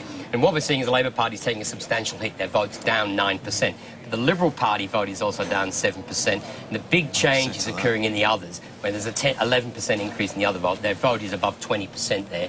It's actually higher than the current Liberal vote in that seat. So that's the story of the Hunter Valley, is that shift from the Labor Party to independents and also from the Liberal Party. OK, we might just quickly go to the floor of the tally room with Lee Sales, who has Federal Liberal Minister for Communications, Helen Coonan, standing by.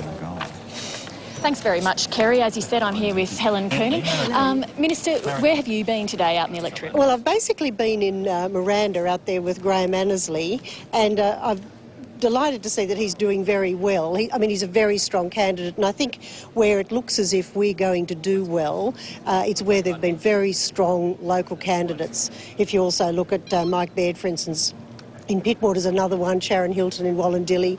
They're people who are well known and really get out there and run a good personal campaign. So who've perhaps been able to override what is generally perceived as a poor campaign by Peter Debnam? Well, look, I'm not sure that it's a poor campaign. I think he's done very well. I mean, he didn't... we've been outspent, for instance, in ads, something like between 3 or 4 to 1. That eventually has an impact, and so our advertising, I think, meant that getting a consistent message was very difficult.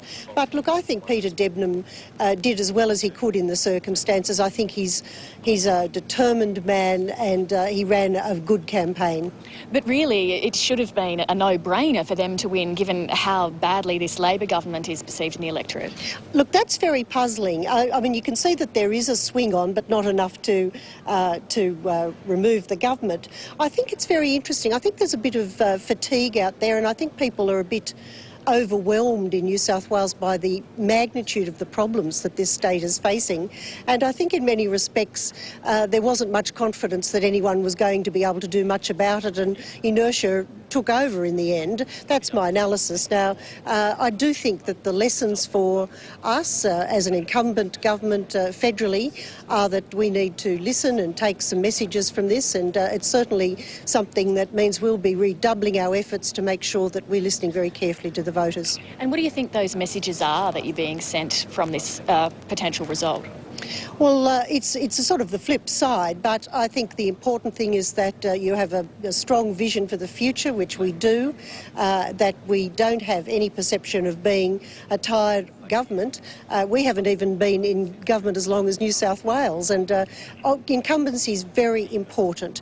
Incumbency must be respected, and I think that the message now is going to be, if the result comes through the way we think it will tonight, that we will be the only thing between the people and a return, in effect, to wall-to-wall Labor governments right across the state, and a return to union domination. Helen Coonan, thank you. Pleasure. Kerry. Thank you, Lee. And one of those seats of real interest tonight that we've been watching through the night is the seat of Goulburn. It's a new seat. There was a seat once with the name of Goulburn, but this is a redistributed seat which is vacant. On paper, it's a Liberal seat with a margin of 4.5%. Prue Goward is the star candidate for the Liberals. Anthony? Trying to understand some of my own figures here. Prue Goward's on 9069, Paul Stevenson, the Mayor of Goulburn, 5775. The Labor Party vote's picking up at this stage, which will be a bit of a problem for the attempt of the Independent to win the seat. There's more of the Goulburn vote coming in, which is where the Labor vote's wrong. So at this stage, these figures are starting to look a little bit better. The Liberal vote's crept up slightly, and the Independent is only just ahead of Labor. So we'll be watching this one for quite a while. That's 51.8. That's back in doubt. That's a very interesting seat to watch. Prue Goward is with us now, Anthony. Prue, so near, yet so far. Did you just hear Anthony's analysis? Of the vote counted in here, and on that we've got a primary vote of over 40%, just over 40%, which we're thrilled with, and the Independent and the Labor candidate are neck and neck for second place, and this seat will be determined by who comes second. I think we always knew that. 40% is a very good start, but we do need to get a fair percentage of the preferences, and of course there's a couple more booths to come in which will, I suppose, change that final vote, but at the moment it's neck and neck between Labor and Independent, and whoever comes second will determine the seat. OK, so just explain the preferences to our viewers. Well, as we understand it, if Labor comes third, they have distributed their preferences to the Independent. So if Labor comes third, a fair swag of those preferences will go to the Independent, and he might just catch me. If, on the other hand, the Independent comes third, and certainly it's true that Labor's vote is strengthening now because some of the booths are coming in that Labor has traditionally held.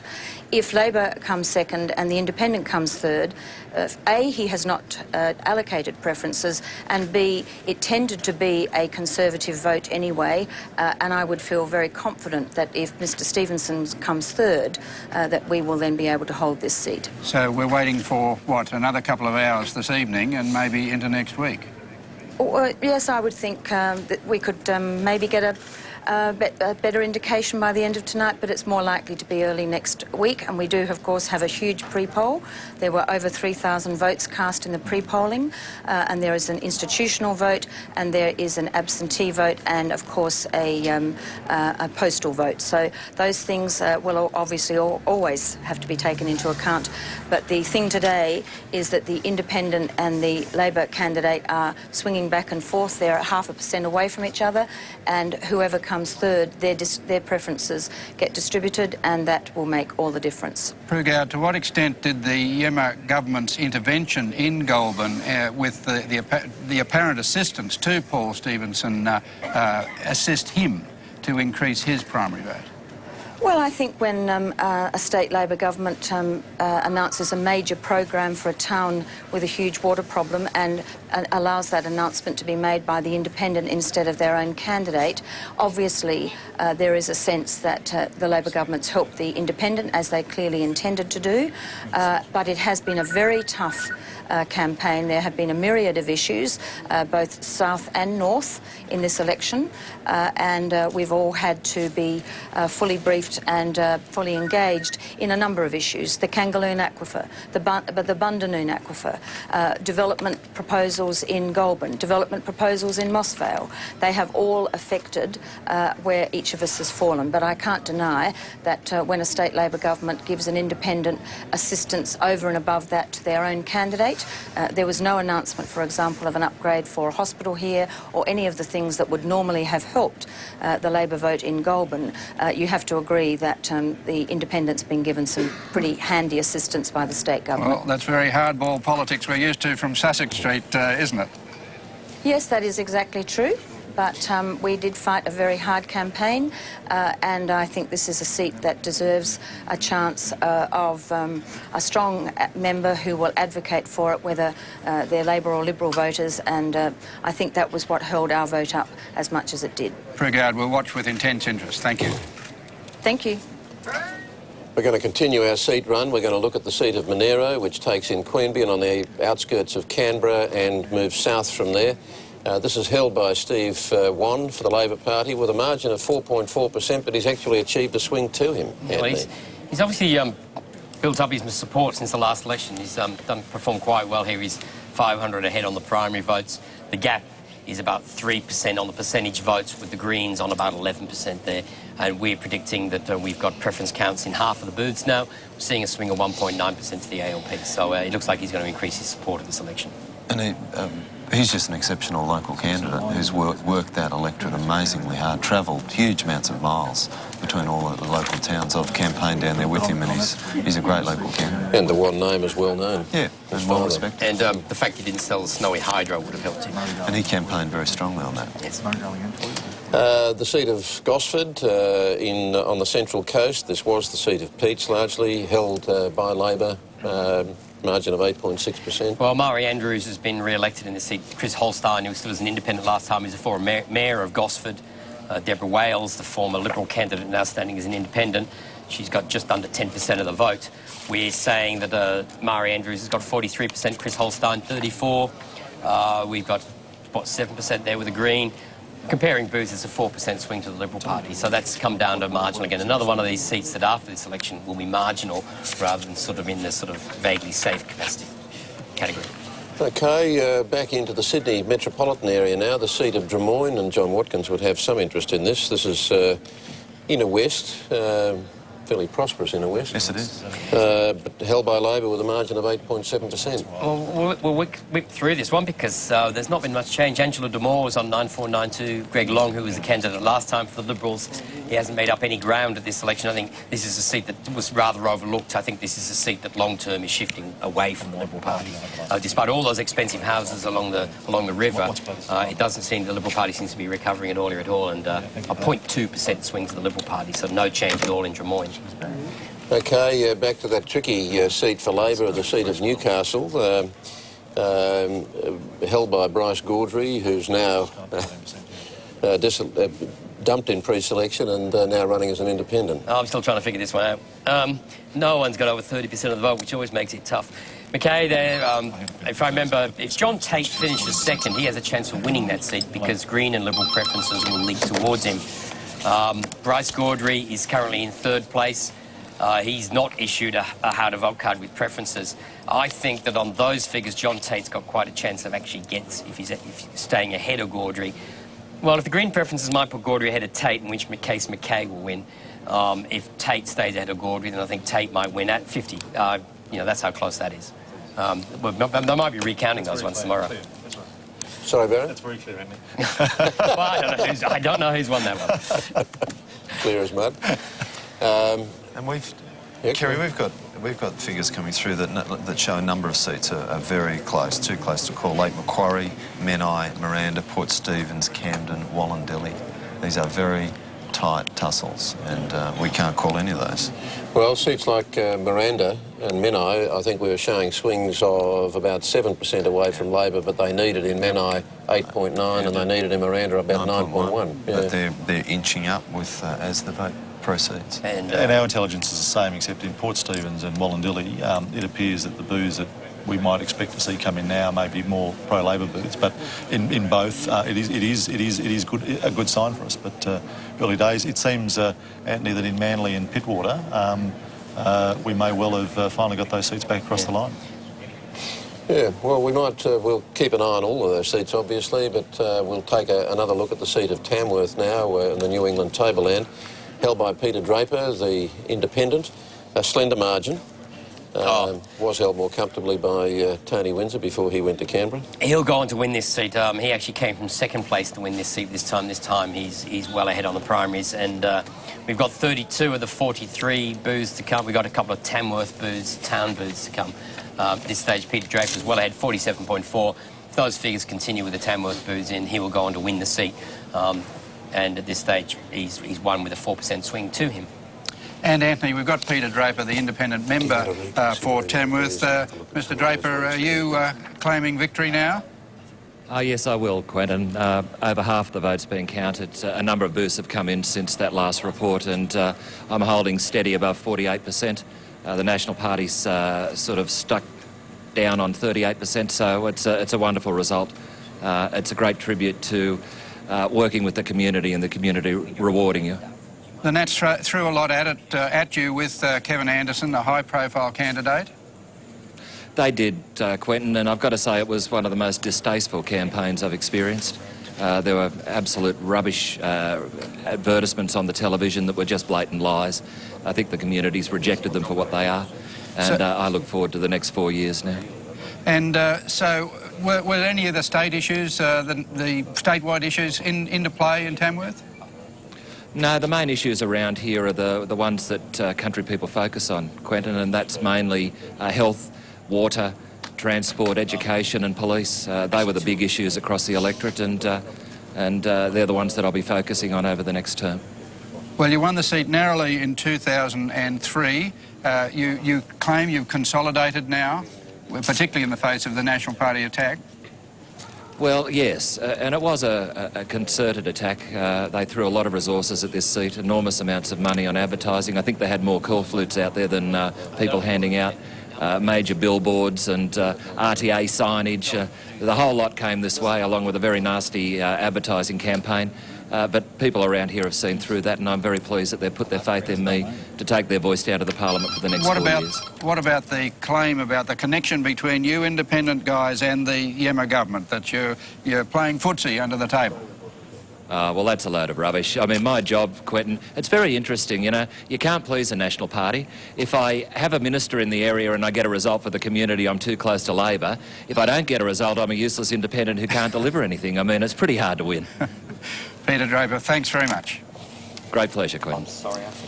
We might continue the seat run, and we're going to take a look at what has been in Sydney's outer north-western district, the seat of Riverstone.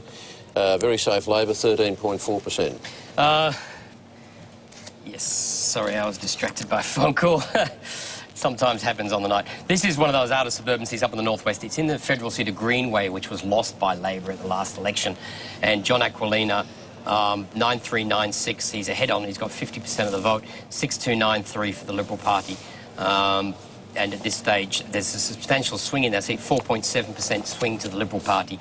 That's the sort of swing that we've seen in some seats. And again, we're seeing a lot of seats which were once quite safe coming back to more marginal. It was slightly bigger earlier last time I looked, so that's actually been an improvement for Labor. There's a lot of new booths, a lot of new areas in that district. OK, now the seat of Marrickville, this is held by Education Minister Carmel Tebbutt. She won the seat in a by-election when Andrea Revshorgi retired from politics. She holds it with a margin of 10%, but the challenge for her here has come from the Greens. And it certainly is a challenge at this stage.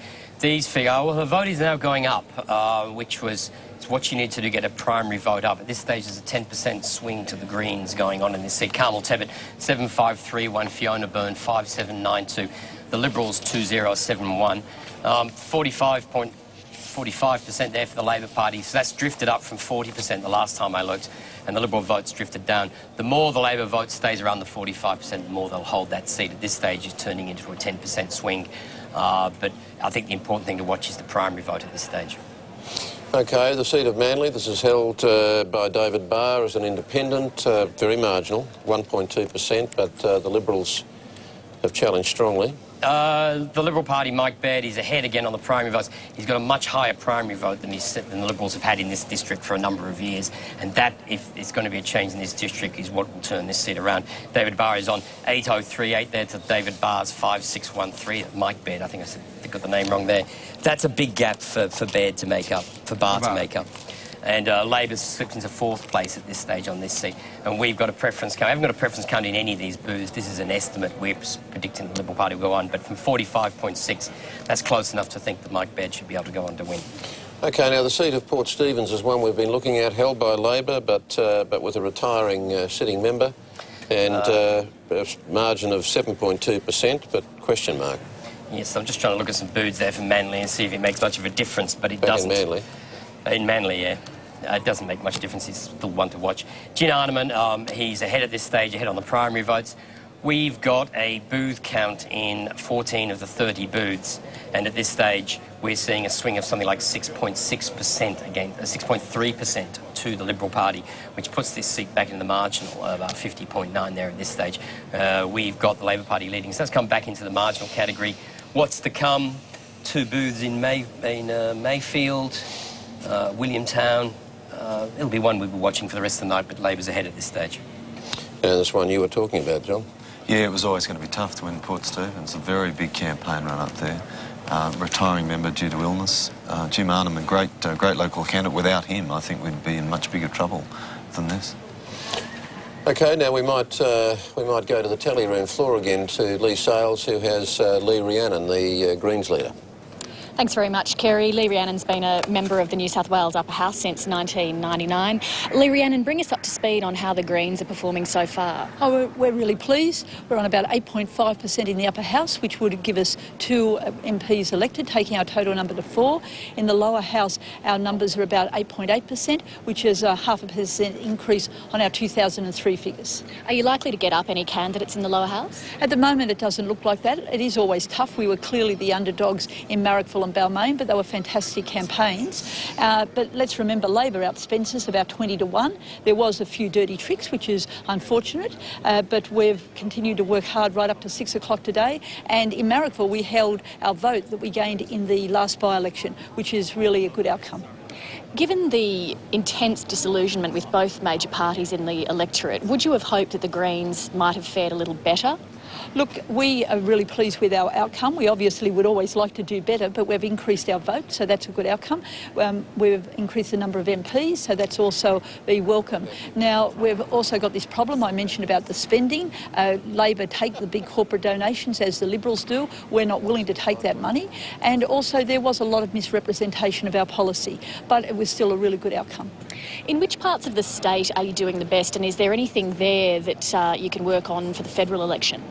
Look, there has been a general increase in our vote. It's not all the votes are in, but we're picking up that there has been an increase in the vote. In parts of the Illawarra and the Hunter, there are areas where our vote has picked up, and we will be continuing to work in those areas, as we will right across the state, to increase our vote. We stood in 93 of all 93 lower house seats, a huge undertaking for the Greens, but we've been very successful. What do you think is going to need to happen now in New South Wales politics to restore the faith of voters? Because it really does seem to be at rock bottom after this campaign. Look, Labor has been very dysfunctional in government. When it comes to run an election, their party machine moves into operation, and they can be effective like that. For them now to move past this dysfunctional period, they've really got to just work with the community. If they continue with their arrogance and their secrecy, they are finished. Because what we've seen tonight is the Labor's margin eroded. Why they haven't lost so many seats, even though their vote has gone down, is because when they came out of 2003, they had large margins in many seats. So they are now on a knife edge looking at the 2011 election, and they need to pick up their game. And that means doing the right thing, particularly on climate change and water, and the critical one is stop the secrecy. Speaking of climate change, one of the big issues was the emergence of the Climate Change Coalition and what that might do to the Green vote. Were you seeing any evidence that it did have an impact on your results? Well, look, our vote increased and we've increased the number of MPs. We welcome diversity in the democratic process, so that's excellent. But I think voters knew that we had a very clear position on climate change, and we were the only political party that put the coal industry centre stage in this election. And it has to be there because it's the burning and mining of coal that contributes to more than 40% of greenhouse gas emissions. You can't be serious about climate change if you're not addressing the coal industry. With your work out there in the electorate, what sort of a message are you getting from voters about the sort of impact the issue of climate change might have on the federal election? That it's a considerable worry to people and that they want answers, and that they realise that there is possibilities not only just to reduce greenhouse gas emissions, but that we can do it in a way that delivers for communities. We're finding that our work in coal communities, where we're talking about delivering jobs well into the future in renewable energy and energy efficiency systems, is really cutting through, and that's why our vote's picking up. The Labor government need to break their connection with the coal industry. We're not talking about shutting it down immediately. We need to have wise policies. They're there. We've got the example in Europe with Denmark and Germany. We're missing out on overseas contracts. Labor need to just get on the bandwagon, and that is with reducing greenhouse gas emissions by phasing out the coal industry. Lee Rhiannon, thank you very much. Thank you.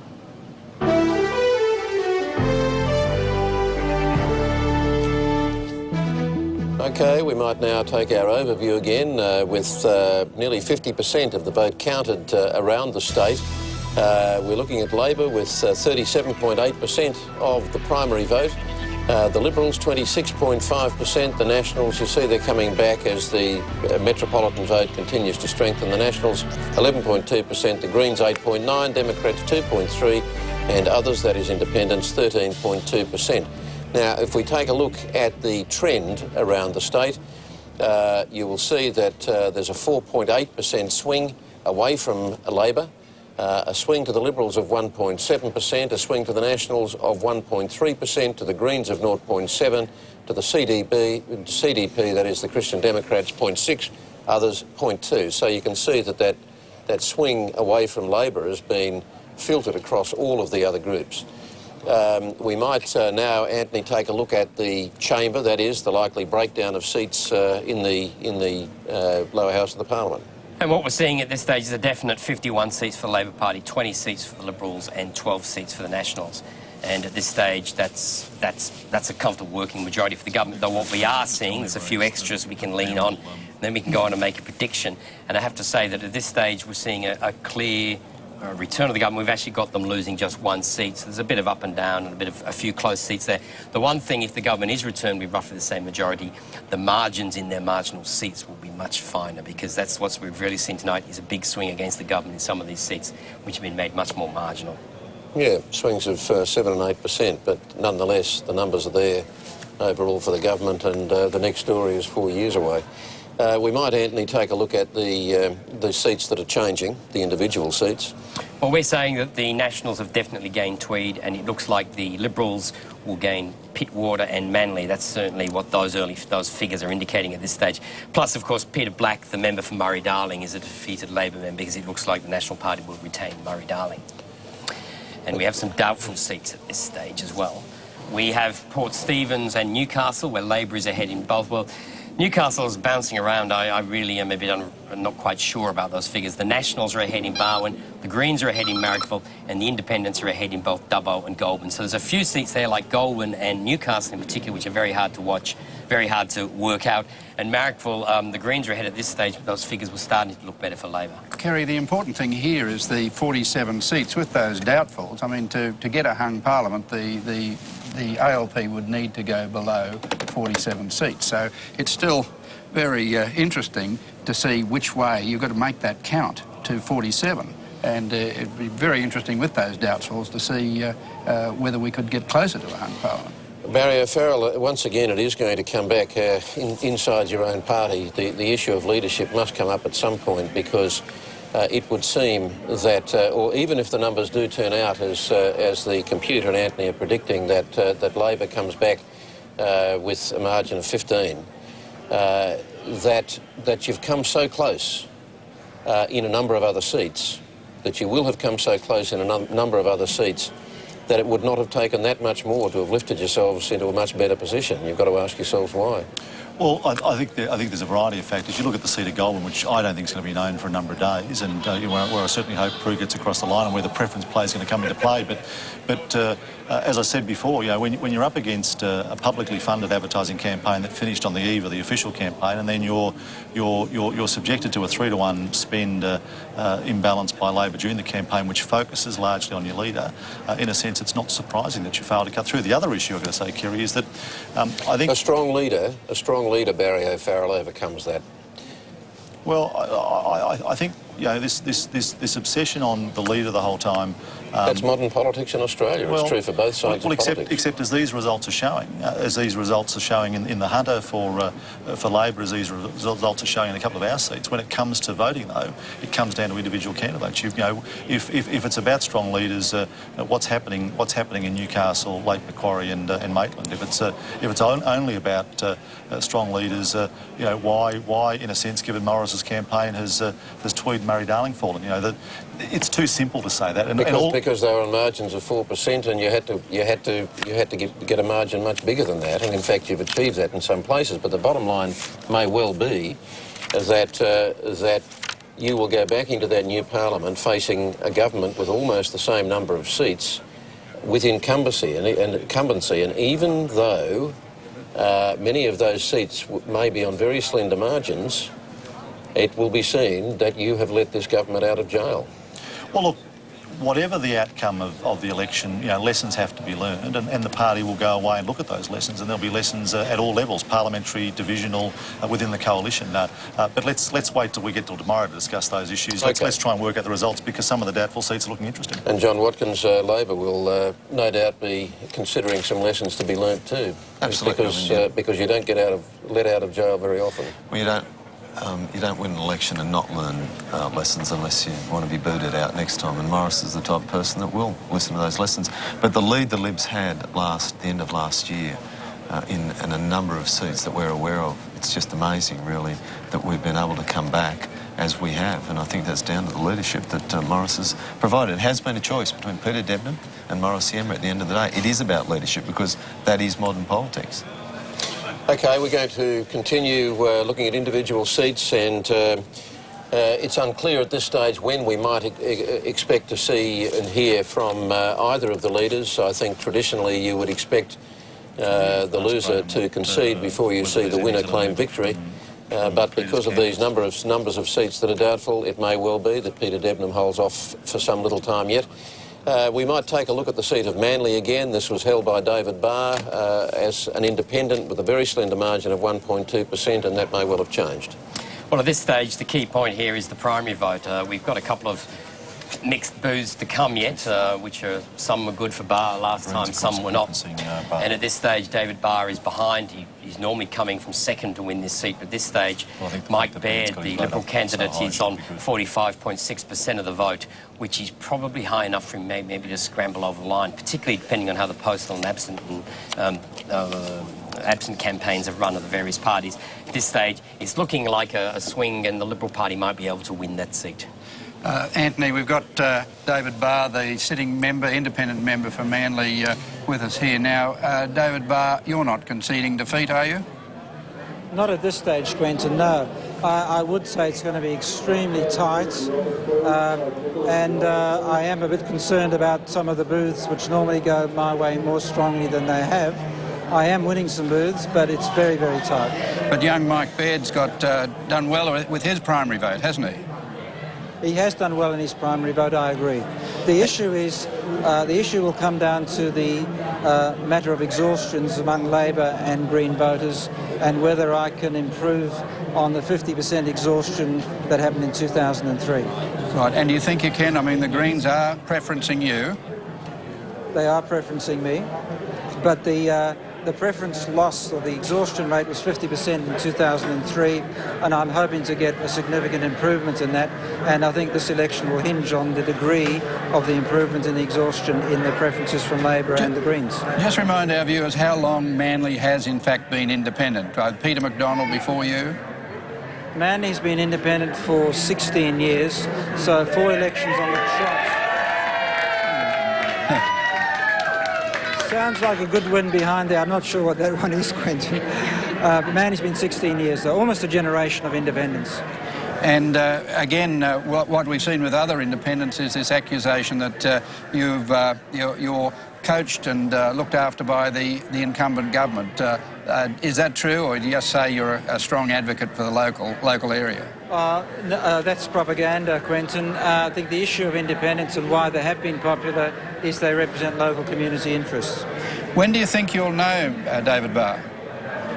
I would expect maybe later tonight, Quentin. So a couple of nervous hours to wait. That's correct, yes. Very nervous. David Barr, thanks very much. Thank you. We might now have a look again at some of the seats that are causing Labor some pain. Now, the seat of Camden in Sydney's southwest, this is a seat that the Liberals put a lot of effort into, margin of 8.7%. Strong local member in Jeff Corrigan, a former mayor of Camden. Well, he's been returned at this stage. His primary vote, he's leading. He's on 10,300 and something, and Chris Patterson, 9,551. Percentages makes the gap clearer, 43.1 to 39.8. We've got a few votes there with independents and Greens. We get a preference count in 13 of the 22 boos. It's indicating a 5.4% swing. So he should go on to retain that seat. So I don't think the Labor Party should have to be too worried about Camden. OK, the seat of Wallandilly. This is a new seat in the outer southwest of Sydney. No sitting member.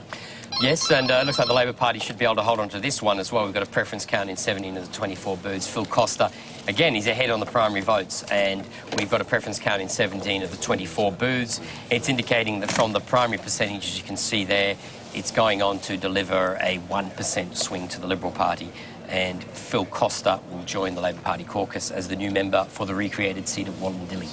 OK, now the seat of Murray-Darling, around Broken Hill in the far southwest, and this was, it's national really after the redistribution, marginal national, but that vote has improved. Well, one thing to remember, though, on these figures, Peter Black looks in a great deal of trouble, and I think on the figures I'm seeing here, there is a 6% swing to the National Party, and given this is a seat with a notional National Party majority, that is a great difficulty for Peter Black in trying to hold this seat.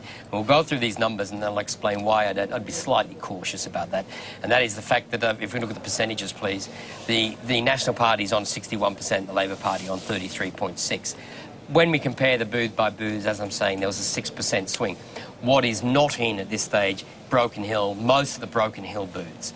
If Black can get a swing to him in Broken Hill at all, then he might sort of manage to withstand some of that swing. But I think that swing looks, that might be a bit hard to turn around in Broken Hill. But certainly there are a lot of Broken Hill booths coming. Of course, they vote for half an hour. Their voting is half an hour behind the rest of the state. But that does look like that Peter Black will struggle to get back in Murray-Darling.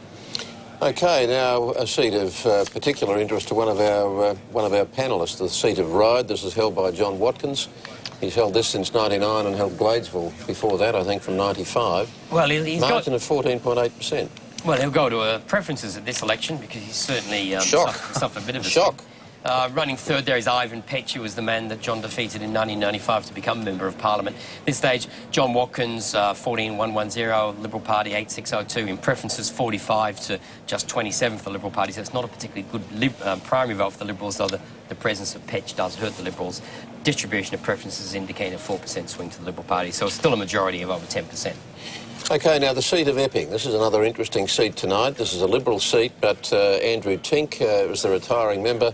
And you might recall there was something of a blue on in that seat. Prue Goward was a favoured candidate there as well. Instead, Greg Smith is the Liberal candidate.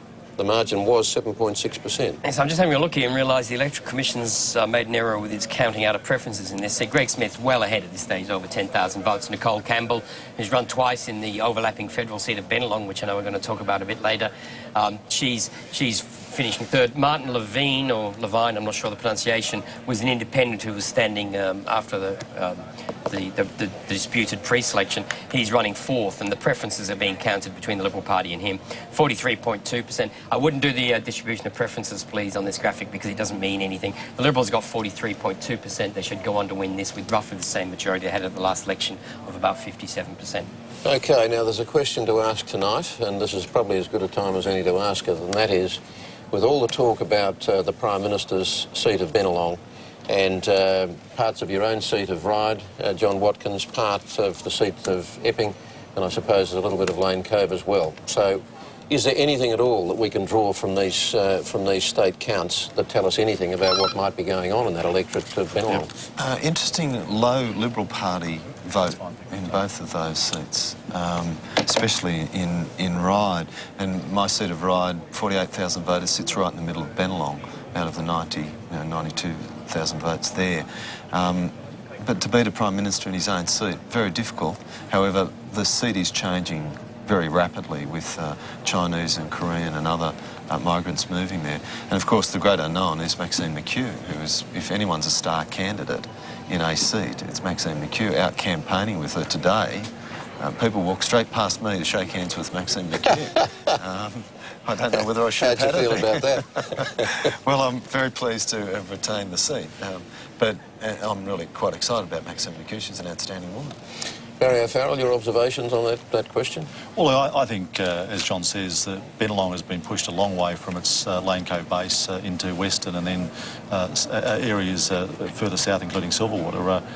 It's a difficult retain, but I think people do respect the fact when they have party leaders running in their seats. We've seen this evening a 40% swing away from Labor in one of Peter Debnam's booth, Wallara East. Leaders get a bounce, however they go. So look. John Howard's one of those people. He's a new leader. But Kerry, you know, the one thing you can say about John Howard is that you never give up on him. The party gave up on him. Well, there's a lot of things you can say about John Howard, and that's certainly one of them. But the party has given up on him in the past, and no one expected him to be Prime Minister in 1996. He has been. He's been successful. Well, he's probably the toughest and most effective campaigner in modern politics. And probably one of your toughest opponents. Mine? As an idiot. Kerry, can I... Well, it gets interesting. One moment. Always interesting.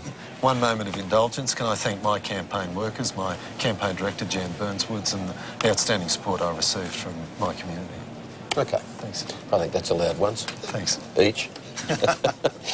We might now throw to Lee Sales on the floor of the tally room, who's with Stephen Leasley, former Senator, former apparatchik of Labor, and former ALP National President.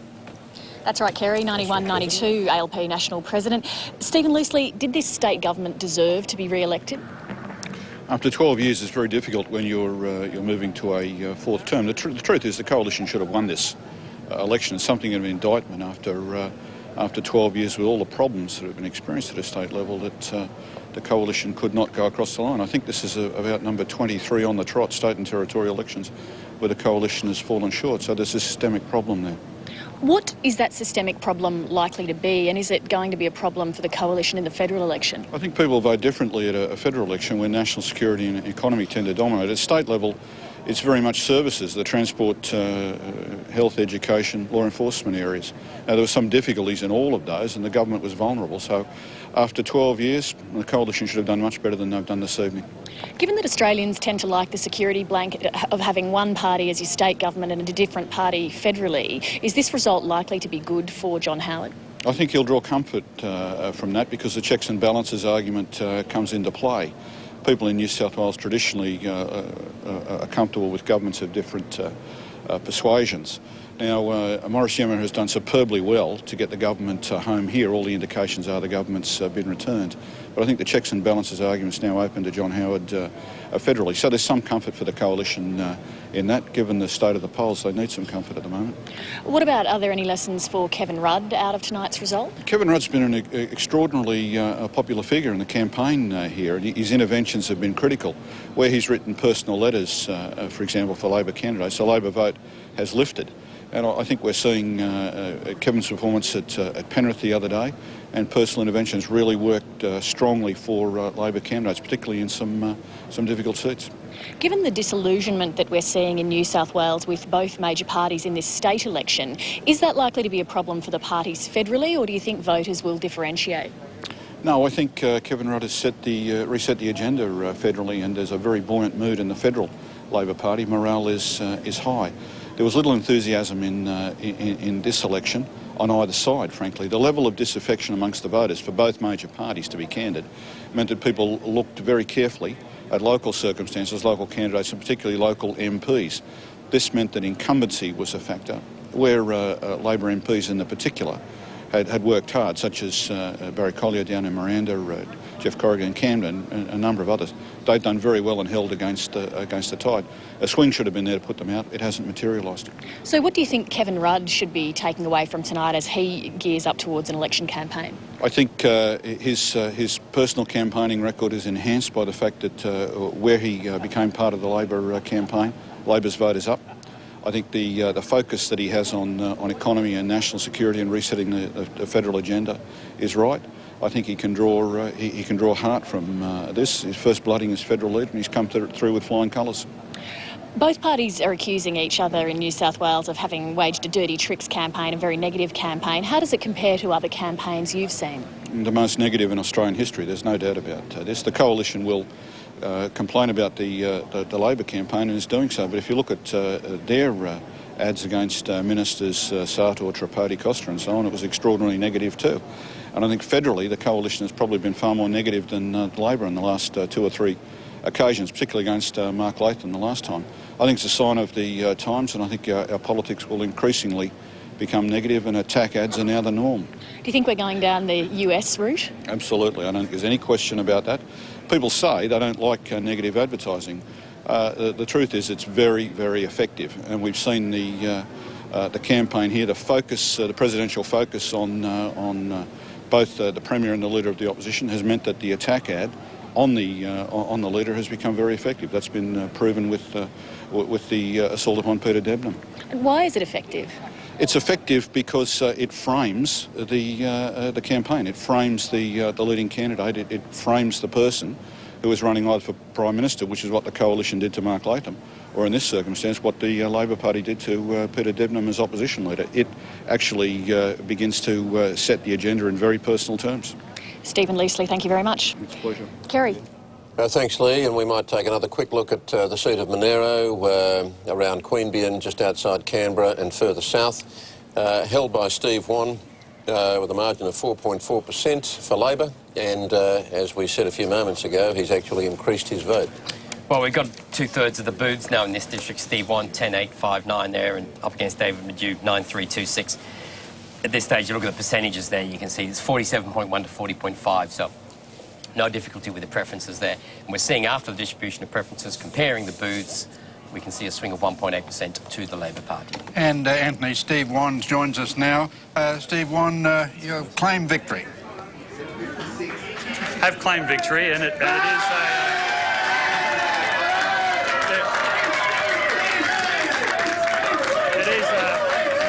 a bit hard to hear now, but it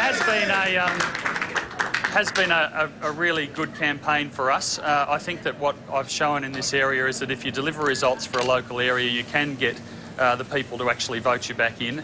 And it was in the face of a campaign where the National Party, quite frankly, failed to offer any alternative for this region. And there's also a number of other things here. I mean, it was quite interesting to see the strength of the industrial relations agenda in the Monero electorate. A lot of people wouldn't think that those issues mattered in a country electorate, but I've actually seen in places like Cooma, where we've won Cooma, and I haven't won Cooma for quite a while, that plus also the things that I've been able to deliver over 4 years as part of the government have really helped. And the National Party candidate, David Madu, he seemed to be a very strong and popular local candidate. What went wrong with for him? I just think the National Party failed to offer any positive alternative. What they tried to do was suggest that the things that I had delivered hadn't been delivered. Now, when you go out and advertise and say that a hospital's not being built and people can actually see the building site, that's a pretty silly way to actually go out and campaign. Really what this has been about is local delivery and I think good government and commitments which people knew were going to be kept. And head office and the government and the cabinet in the Governor Macquarie Tower were very well aware of the need to defend Monero. So you got a lot of government assistance, you'd concede. I think that after 15 years of National Party neglect, we started to get our fair share over the last 4 years, and that's what I hope will continue over the next 4 years. Steve Wong, congratulations. Thanks very much. Thanks, Ben. OK, now we've talked about the seat of Goulburn a number of times tonight with good reason. It's one of the interesting seats of this campaign. Prue Goward is the high-profile Liberal candidate. The seat has been vacated. It's been affected by redistribution. There was a point earlier tonight where it looked like she could be in trouble, and then it looked like things were improving for her. Now those figures might be turning around again. Anthony? Well, if you just look at the primary votes, we've now got 31 of the 31 primary booths. This is all the primary votes counted tonight. Liberal Party 13,723, the Independent 8,509, 8,609, the ALP 7,721. The percentages are the important ones here. It makes it easy to add them up. 39.9. The Liberal vote would want to be a little bit higher. It will sneak slightly higher on postals and absence. You'd expect the independent vote will also slip because they won't have a well-organised postal campaign. They won't have a well-organised absent campaign. If Labor on Green preferences and the changes in the primary votes gets ahead of the independent, then Prue Goward will win easily. If not, that is a close result that we might see. And I must say that that result there, again, that can be changed on postals and absence. So that's the seat there'll be a bit of counting in yet. And I'd still be comfortable with that because on the basis of the Green vote received, if Labor only got 50% of the preferences and they're being preferenced in that seat, that would put them ahead of the independent challenger. Right, that's perfectly correct. There's no result there in that seat. If the Labor Party can get ahead of the independent, Prue will win easily. If they stay in the order they are now with Labor running third, then that 50.7 result we saw there is the result at the end of tonight, and that can then depend on postals and absence. There'll be a fair bit of counting and a lot of tight scrutineering tomorrow. And you would expect the Green vote to be fairly disciplined in terms of its preferences? Yes, I think the other factor there is, again, that independents don't get a good absent vote because they're not handing out how-to-vote cards outside of the district. And also, I suspect the Liberal Party will do better from the postal votes than either of the other two candidates, who they will have an organised campaign. So we can fairly comfortably say that, or confidently say that there will not be a result declared in Goulburn tonight. That's right. We might now look at a few seats that have retiring MPs, starting with the seat of Toongabbie in Sydney's western suburbs. Pam Allen is retiring there. She was on a margin of 16.7%.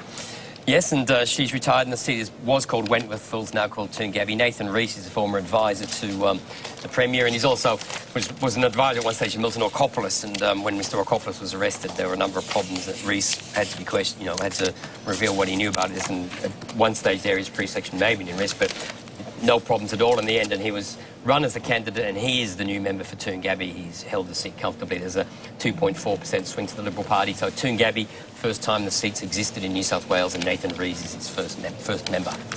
OK, the seat of Macquarie Fields. Now, this was a problem seat for Labor, despite the fact that they're on a margin of 23.5% because their sitting member ran into a spot of bother, Stephen Chater. Yes, he was elected at a by-election 2 years ago and had to stand aside at the end of last year after a court case involving beating his partner at the time. And at this stage, Andrew McDonald's a paediatrician at local hospitals down there. Nola Fraser, former whistleblower nurse at Camden Hospital. She's basically repeated the by-election result. And a very strong result for Nola Fraser. It's not a bad result for this election. It's a 10% swing. It basically repeats the by-election when Craig Knowles resigned 2 years ago. So that's not a bad result at all for Nola Fraser. It was probably the safest Labor seat that Peter Devenon visited in the campaign. It's not often you go campaigning in those sorts of seats, but they've got a reward, but of course it was a far too safe a Labor seat. And so Andrew McDonald, the paediatrician, is entering the caucus. OK, we've got another interesting seat in the Blue Mountains. Bob Debus, Attorney General in the last Labor government, is moving on from this seat to contest the next federal election. And it's a margin of 14.8%, and it's being contested by the very high-profile Phil Coperberg, head of the Fire Services Commission for many years. Well, his primary vote's taken a little bit of a hit. He's gone to preferences. The Liberal vote's roughly the same as last time. Vote there for Robert Stock. He's the independent in the area, and he's garnered 12% and has taken most of that from other candidates, from half of that vote from Phil Coperberg. But as you can see there, Labor's on 40%. That turns into a substantial two-party preferred. There's a big vote there for the Greens, who do well in this part of town. 4% swing to the Liberal Party, but Phil Coperberg is still a new Member of Parliament, and I'd suspect at his age, going into Parliament, probably a minister. OK, tonight is the farewell officially to Carl Scully, the sometimes controversial former minister in both the Carr and Yemma governments. He's retiring at this election. It was 25.9% safe Labor. And the new Labor member for that is, I think it's Ninos Koshaba. I apologise, got the pronunciation wrong there, but he's a Fairfield City Councillor. He's replacing Carl Scully. He's taken a substantial swing against him. 52.9% is his primary vote, swing of 10% to the Liberal Party. We're seeing that in a number of these ultra-safe seats, 10% swing. So it seems that Labor, if it has shed vote across the state, it's shed it where it can afford to lose it. Okay, the seat of Balmain. This is another retiring minister in Sandra Norrie. Margin of 7.1%, but a strong challenge expected by the Greens. We've got most of the booths in at this stage. The Labor primary vote is down, but the Green vote hasn't risen. The increase in the vote has gone for the Liberal Party. If you can look at the percentages, Verity Firth, this is where Sandra Norrie is retiring as a member before Port Jackson. The seat is now known as Balmain. Verity Firth is on 40%, Liberals 23, Greens 29. The Greens have not directed preferences, so at this stage, this will go on to be a Labor Party retained, although there has been a small swing to the Greens. Okay, now we understand, and of course we'll have to wait for this to be confirmed, but we understand that Liberal leader Peter Debnam has just lifted the phone to Morris Yema to concede defeat. We would expect confirmation for that in the not too distant future, but that is information that we've just had to hand. We'll continue looking at seats. The seat of Tweed, this is one that would appear certainly to have changed hands. This is Labor's most marginal seat, 4.1%. We all know where the Tweed is, up on the New South Wales side of the Gold Coast. This is one seat that has returned to the National Party this election. Jeff Provest is the new National Party member for Tweed. Neville Newell there, his vote's taken a substantial hit at this election. His primary vote is down 7.7%.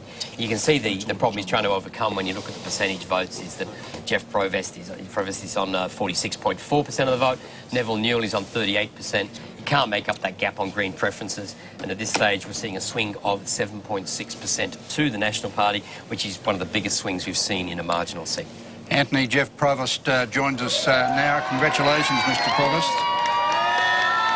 If you can hear me, what we've heard that Andy said it's the biggest swing. To what do you attribute that swing? Look, Quentin, I think we attribute that to because we addressed local issues that local people care about. And also all our volunteers here are local people. And really, at the end of the day, we were that neglected by the Sydney government that the local people had finally stood up and said enough is enough. And that's what I attribute the massive swing up here in the Tweed to. But Morris Yema came into the seat to help Neville Newell substantially right through the campaign, didn't he?